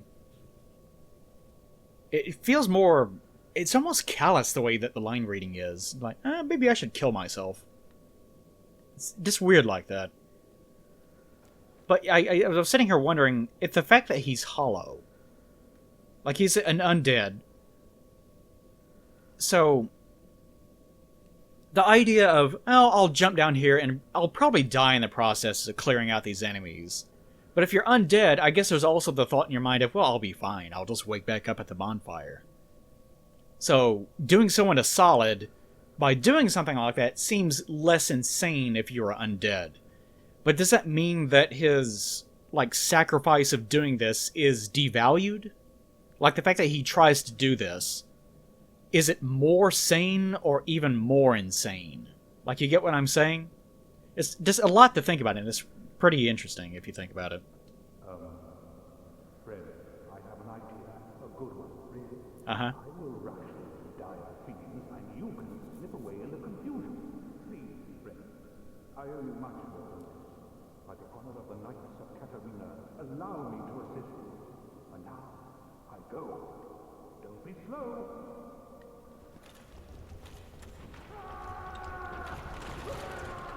I thought there was another one over there. Deal with this one. Deal with this one, good buddy. Holy shit, he took a lot of damage.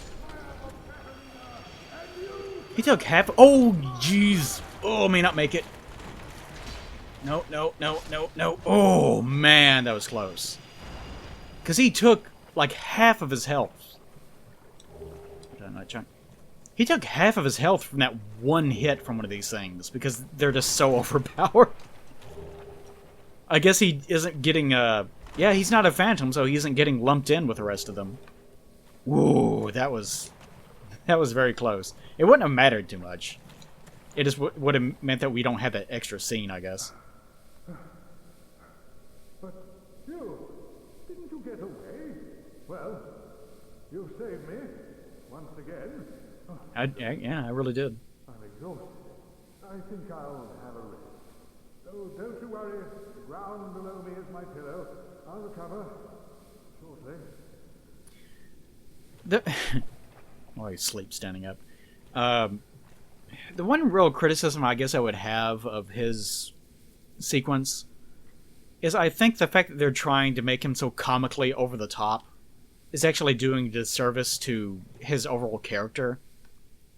Like, he's trying really hard to... Like, I've been over this a whole bunch. But he's trying so hard to live up to the expectations that he has of himself. Like, he has this idea of who he is as a person, and he's trying to live up to it. But you're the one that's actually interfering with it, and that's actually what's killing him slowly inside, right? This is his whole arc. But the more that it's like, oh, I'm sleeping, I'm so big and rotund. Oh, I'm silly. Looks like you saved me again, buddy.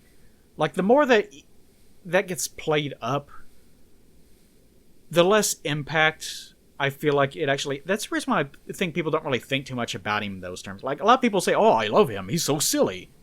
And they don't love him because of who he is, they love him because he's a cartoon character. And they never really think about him in the way that I often will think about him. I just wish that his line rating had a little bit more levity in it sometimes.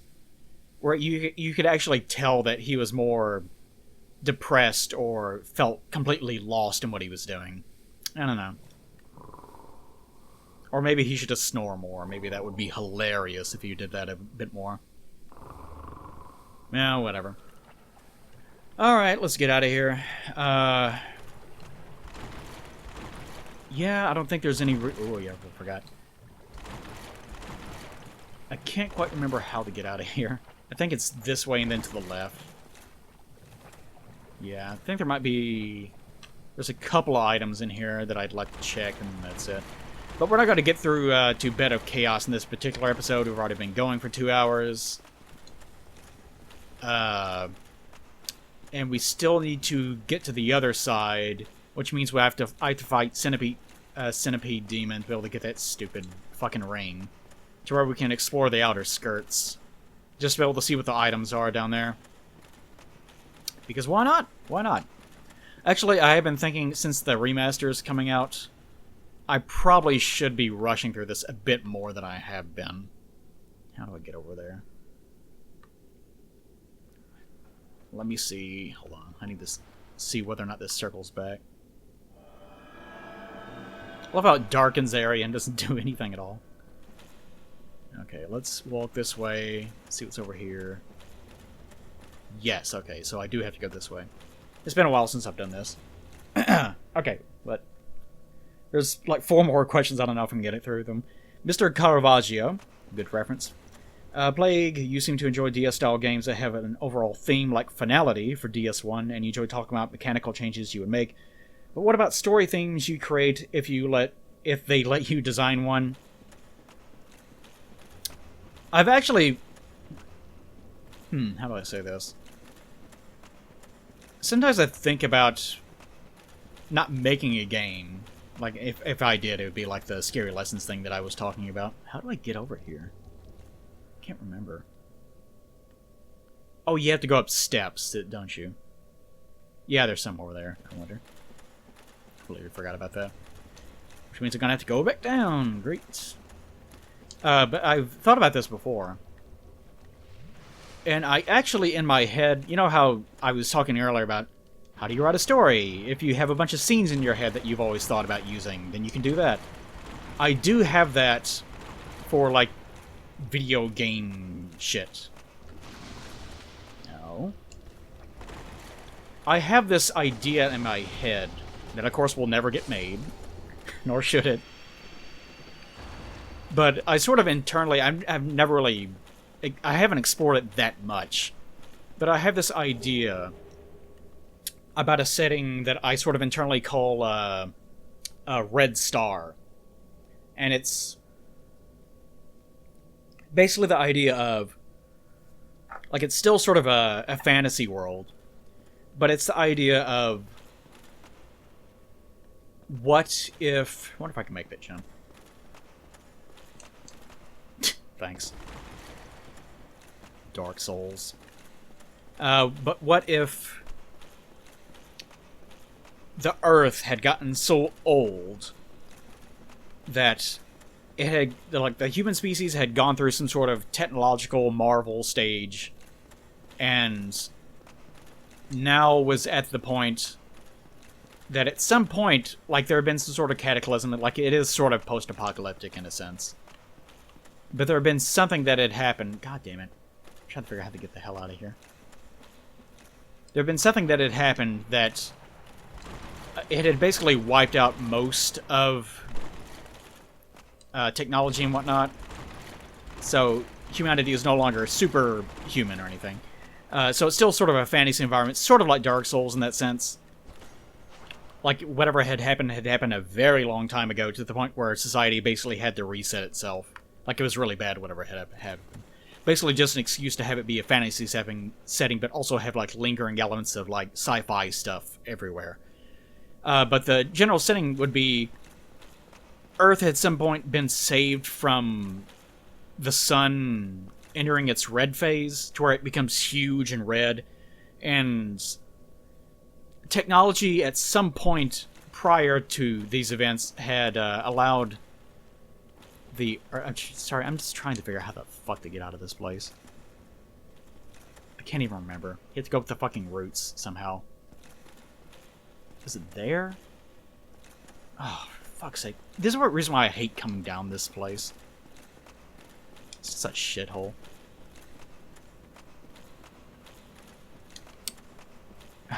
But basically just the sun is basically now a giant red star in the sky. The universe is on its last legs. There are almost no stars in the sky. Like, it's just heat death of the universe. Everything is dying. The universe is at its total end. Like, everything is dead. Except for basically Earth, because technology somewhere that has been forgotten is somehow preserving it. And the general theme is just this idea of everything passes. Everything dies, even if humanity survives until, like, the extinction of the universe, what does it actually get us? Like, why are we persevering? That question. And that would... Oh, here it is. And that would basically be the theme of the game. Just, why do we keep going on? Like, we can keep going on. We can keep surviving. But what ultimately are we trying to do with ourselves? Like, why are we doing this? Let's see. I can go in reverse. That'll kill some time. And that's just the general idea. Like I said, I haven't developed it too much. It's just a sort of a vague idea that's in my head. That is a sort of combination of fantasy and sci-fi, and it occurs at the heat death of the universe, in which even the stars themselves are gone, because just nothing is alive anymore, anywhere. So, I do have one, like, little quest line, and it's not even really a quest line, that has occurred to me as being something that I could do in that setting. Again, I have not thought about this too much, I just thought about it because you mentioned it. But, hold on, let me... Oh, sorry, I had to crack my neck, because I've been sitting weird for so long. But the general idea of this sort of quest line is, you meet a guy, and he has a puppy. And... and, maybe he has the puppy because the mother had died, or he found it, or something like that. And the general theme is just he's trying to rescue this small, helpless, new life. What is that thing doing down there? Just breathing fire for no reason. Oh, it's coming this way. It's weird these things aren't aggroed. I would have thought for sure that these things would all immediately start racing for me, but they're not. Huh.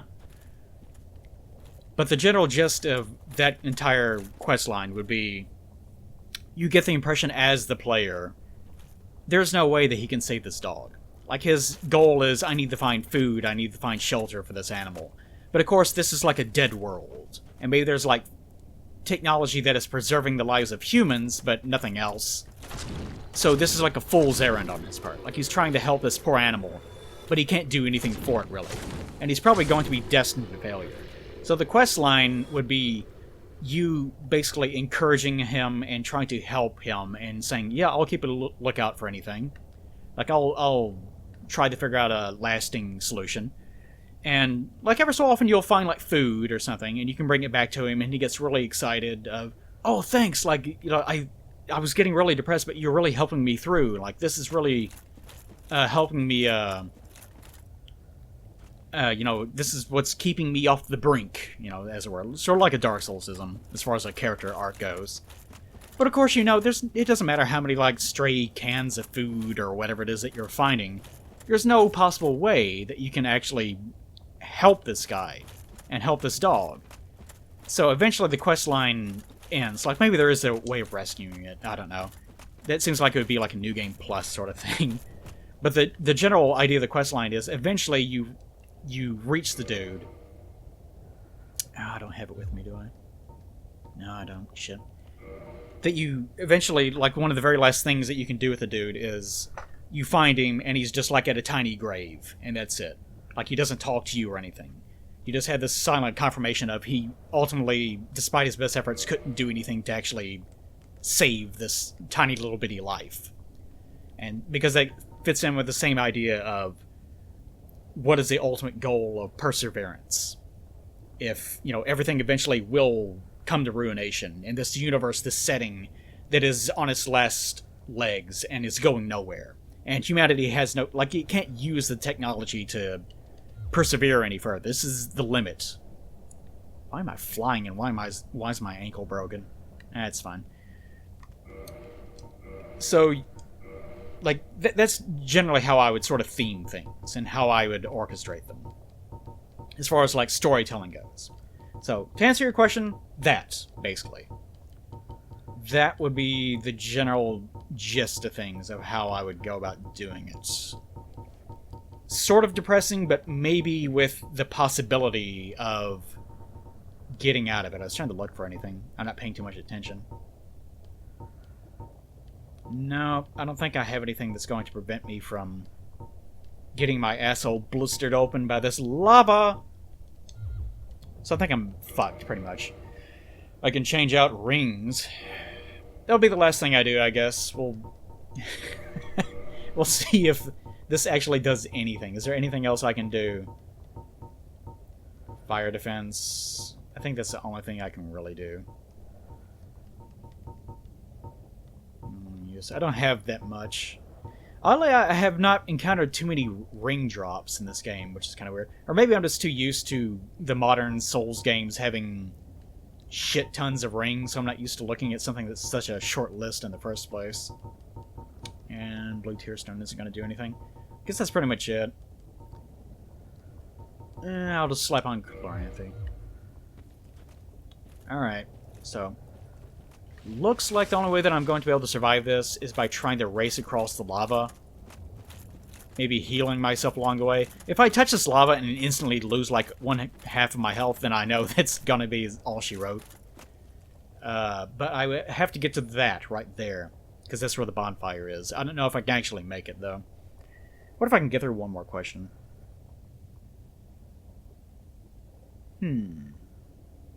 I technically have 2 more, although the last one is more of a good job sort of thing. Oh, Cassie, I have a lot of similar problems. I like to kind of examine things I like and pick them apart and talk about alternatives that may have made. Talk about alternatives that may have made. That maybe, I don't know. That maybe they could have made. Maybe that's what. Okay, and how that could have changed it. And my friends don't get it at all, and often refuse to believe that I even like the thing and get super defensive. So basically, just me. Basically, is what you're saying. It's getting to the point where I don't even talk about it with them and just keep it to myself, which kind of makes it hard to enjoy the thing because I can't enjoy it in the manner that I want. I read that one because, yeah, it sucks, doesn't it? Because that's been my life too. And that's not too bad. It's not great, but it's not too bad. I might be able to get over there. But yeah, it does suck because, like I was talking about in a couple of prior parts, is I like things and I will like criticize them, but often it's not because like this is shitty, it needs to be like this. It's not that. It's what Cassie just said here. Is just the exploration of the idea and what could have been done differently is also interesting to you. But a lot of people aren't like that, so they take it as being incredibly offensive, even though it's not at all, which makes it very frustrating to try to communicate with other people.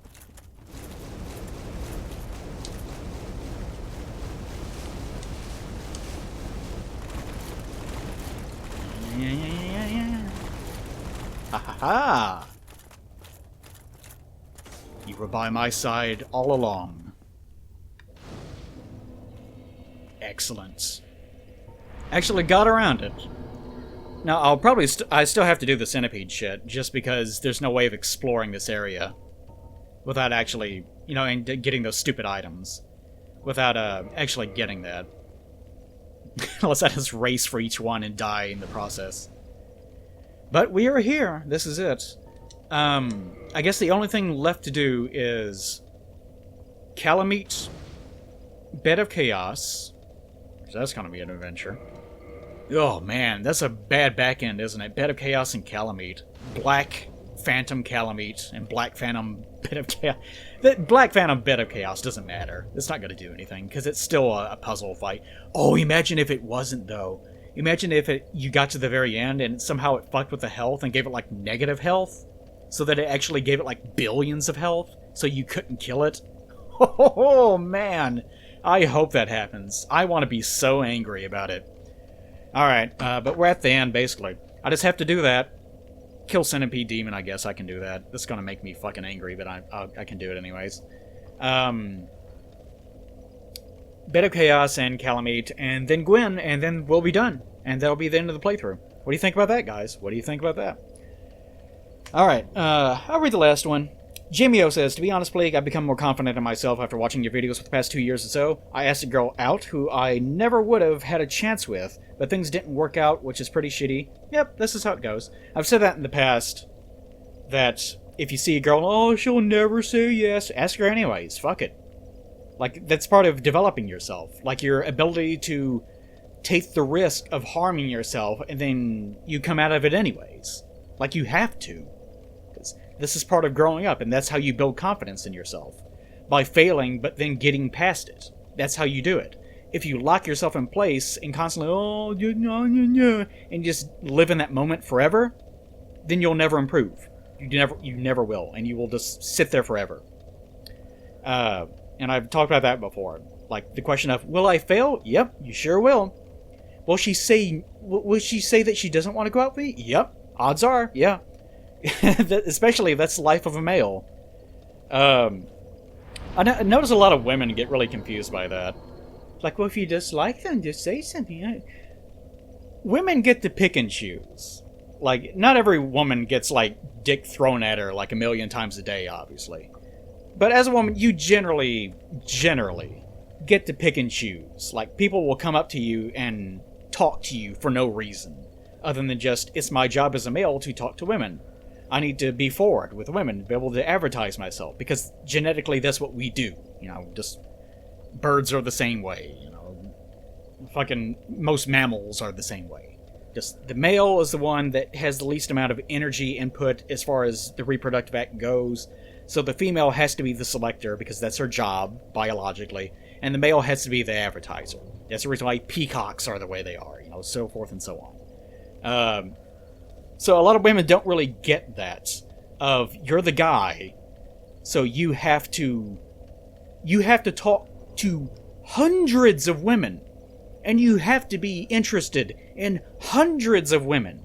Like, women complain about this all the time. Like, why are you looking at her? Like, you have to. Like, biologically, we have to be wired that way.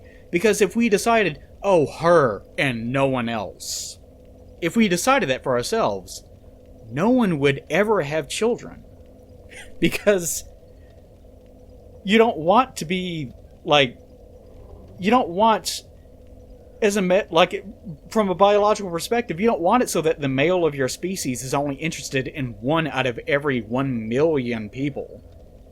Because if they walk up to that one woman and he's like, you and no one else, of course the woman, you know, she has the freedom to choose. She might just look at him and go, ew, no. You're like weird and sweaty and like you're overweight and you don't have a job. So of course that's not going to work out. Or even if it's like someone's like, well, he's kind of cute, but he's kind of a douche. Then she should also have that option of saying no to that as well. Because it's, again, the female's job to choose. So as a male, you're going to have to go through a lot of women. Not like use them, obviously. But you're going to have to ask out a lot of women. You're going to get rejected a lot. Like, constantly. The amount of rejections that you get are going to be a mountain compared to the amount of women that will ever even talk to you for longer than, like, a few days. So you better get used to it, the idea of getting rejected. I'm lifting up my hands and doing like a weird thing. You better get used to it, because that shit is not going away. Nor probably should it. That's part of the selection process. That's why our species works in the first place. Anyways, sorry, I got off on a tangent there. So this stranglehold that young men have to go through of, oh, she might say no. That's a very human reaction. And women do the same thing, but the women get the benefit of they don't have to try. They can just sit there and just be women, and then men will just come up to them, depending on, you know, various other factors. Like I said, it just depends. They don't just get free. Like, all the men that come up to them aren't guaranteed to be, oh, that's a winner too, this is a winner. They could all be just a huge string of losers. And your experience as a woman might be, well, a guy hit on me like once 2 years ago or something. And that's also the case too, so it's just a generalization. But, you know, women are the selectors and men aren't. So, men get used to being rejected. Women understand that the reason why that a lot of men are the way that they are is because they have to do that. They have to. Like, we don't get a choice. Like, there was like 1 or 2 women whenever I was much younger that I felt like, oh, her and no one else. Like, I was like that too. But of course it didn't work out. Like, I was just like, I was head over heels for this one girl, back whenever I first got out of high school. And I even got into another relationship, and all I could think about was this other girl the entire time. Like, I was just obsessed with her. Because I fell in love with the idea of who she was, because that's what I needed in my life at that point. Because I was a very unstable person, so forth, blah, blah, blah. This is like years ago. And I saw her as being a very stable person, very energetic and cheerful and uplifting, and it's just like, oh, holy shit, this is like the exact opposite of my entire life experience up to this point. I'm so glad to have met this person. But I was so shitty of a human being myself at that time, and so insecure and all the, blah, blah, blah, blah. There's no way, like, it ever could have, even if she was interested, which I'm, like, 90% sure she was not interested at all, like, from day one. Even if that was the case, there's no way it would have worked out. You can't be that way. Like, that's just a childish thing that young men do. You can't be that way. You have to be at least a little bit, like, indifferent to every single situation. Which that can have a dark path as well, because you can end up like me, where you just haven't been attracted to anyone for the past 10 years. Just because you get to a breaking point where you're like, you know what, just fuck it. Just fuck it. I don't care anymore. You don't fucking care, and you're just not attracted to anyone anymore. Just because, like, you just become too aware of it, and you're too used to being single at that point, so you're just like, no, I like this. I like being single. And you meet this other, like, chick, and she's super needy because she also never grew up out of that phase, and she's overly dramatic. And that's all you see anymore. You just see the negatives. And that's just kind of what happened to me. Like, it's really hard for me to see someone and be like, oh, just this person, oh, wow. I don't have that anymore. Because I'm just too, like, the core of who I am now is very stable. So I just don't need that in my life. So, actually meeting someone that actually is that person is super rare. And that's sort of how it should be, right? Because I don't have to worry about that anymore. I can just be me and unite myself to someone else that is their own person. And the problem that I've been running in with lately, as far as dating goes, is I keep meeting these women that they act like they're still, like, teenagers. Like, they're still just rife with insecurities, which I know that's like a joke. I've been talking to, I talked to Paige about it, and she's like, oh yeah, we always have that inside of us. We're going to be that way forever. So I was thinking, well, I hope not. I hope this isn't the only thing that's out there, where women are just constantly just depressed all the time because they are very insecure about themselves. I mean, that's a human experience, so I get it, but, that's my dating experience right now. Is I feel okay about myself, but everyone that I run into that's even remotely interested in me is, like, super down on themselves, and it's so weird. I don't know, it's something that I thought, well, once I get into my 30s, all the other women that I meet will, of course, have grown out of it by then. Because I will have grown out of it by then. Nope, didn't happen. It didn't happen, and it's super weird to me. Anyway, sorry, I didn't even finish your question. The strange thing was, I wasn't that upset about it, him being rejected. Good, that's how you should be. That's because of something you said in a video, forget the name, it was like a year ago. Yeah, I remember it too. I don't remember what video it was, though. Just be confident. If there's something I can tell young people, this is something I said, apparently, is to be confident. Make mistakes, learn from them, and improve. Yep, I'm paraphrasing. Yeah, I can tell. That doesn't sound as overly verbose and long-winded as it should be, for it to be from me. But that's kind of the gist of a 2-hour-long video. Yeah. Anyways, not long after the first girl, I met a second girl. Me and her have been going out for a year, and we're having a blast. Cool. Cool. See? It benefits you. You gain confidence from the fact that you failed, and now you're better off for it. Now, your current one may not work out either. I don't know. I'm not cursing you or anything. Cursed. No, we broke up today. What did you do? No, nothing like that. But, it could for various reasons. Like, there are many cases of just amicable breakups, whatever, and people develop as people and so forth and so on. Or you could live for the rest of your lives together. That could be one of those things. But as a result of that and your new experience, you're more confident, so even if something bad did happen, which it may not at all, then you will be a better person as a result, and it won't affect you as much. And isn't that nice? Because you grew as a person? Oh. I also got a question for you. What makes up the core of Dark Souls in your opinion? Wow, that was a 180. What makes up the core of Dark Souls in your opinion? Is it purely a tale of your thick waifu character collecting the Lord Souls? Is it the... Oh, you're talking about this playthrough? Is it the overarching themes of the game itself? I guess not. And your character merely acts to progress that narrative? How much can you simplify Dark Souls while still maintaining it? I'd say that the core of Dark Souls for me is basically what I've been talking about in regards to me seeing the overall theming, I guess. Yeah, that's pretty much for me. The theme. That would have to be it. Same goes for writing or whatever else. It's whenever you can, even through all the details, you can still see what the lesson is supposed to be. Like this playthrough, for example. This playthrough, I've talked about all sorts of stupid bullshit. But you can tell what the general theme is. The general theme is doing something for yourself. That's how it started out, because I wanted to do a Dark Souls playthrough because I just felt like it. I felt like I needed this right now. And I did. I moved past that point, but I'm still doing it.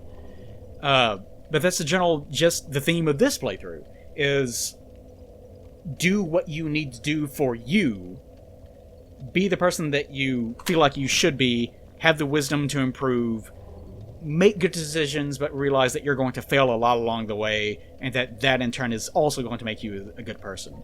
But along the way, also realize that everyone else around you is doing the same thing, and that you should try to encourage them as much as possible. Just be a good person.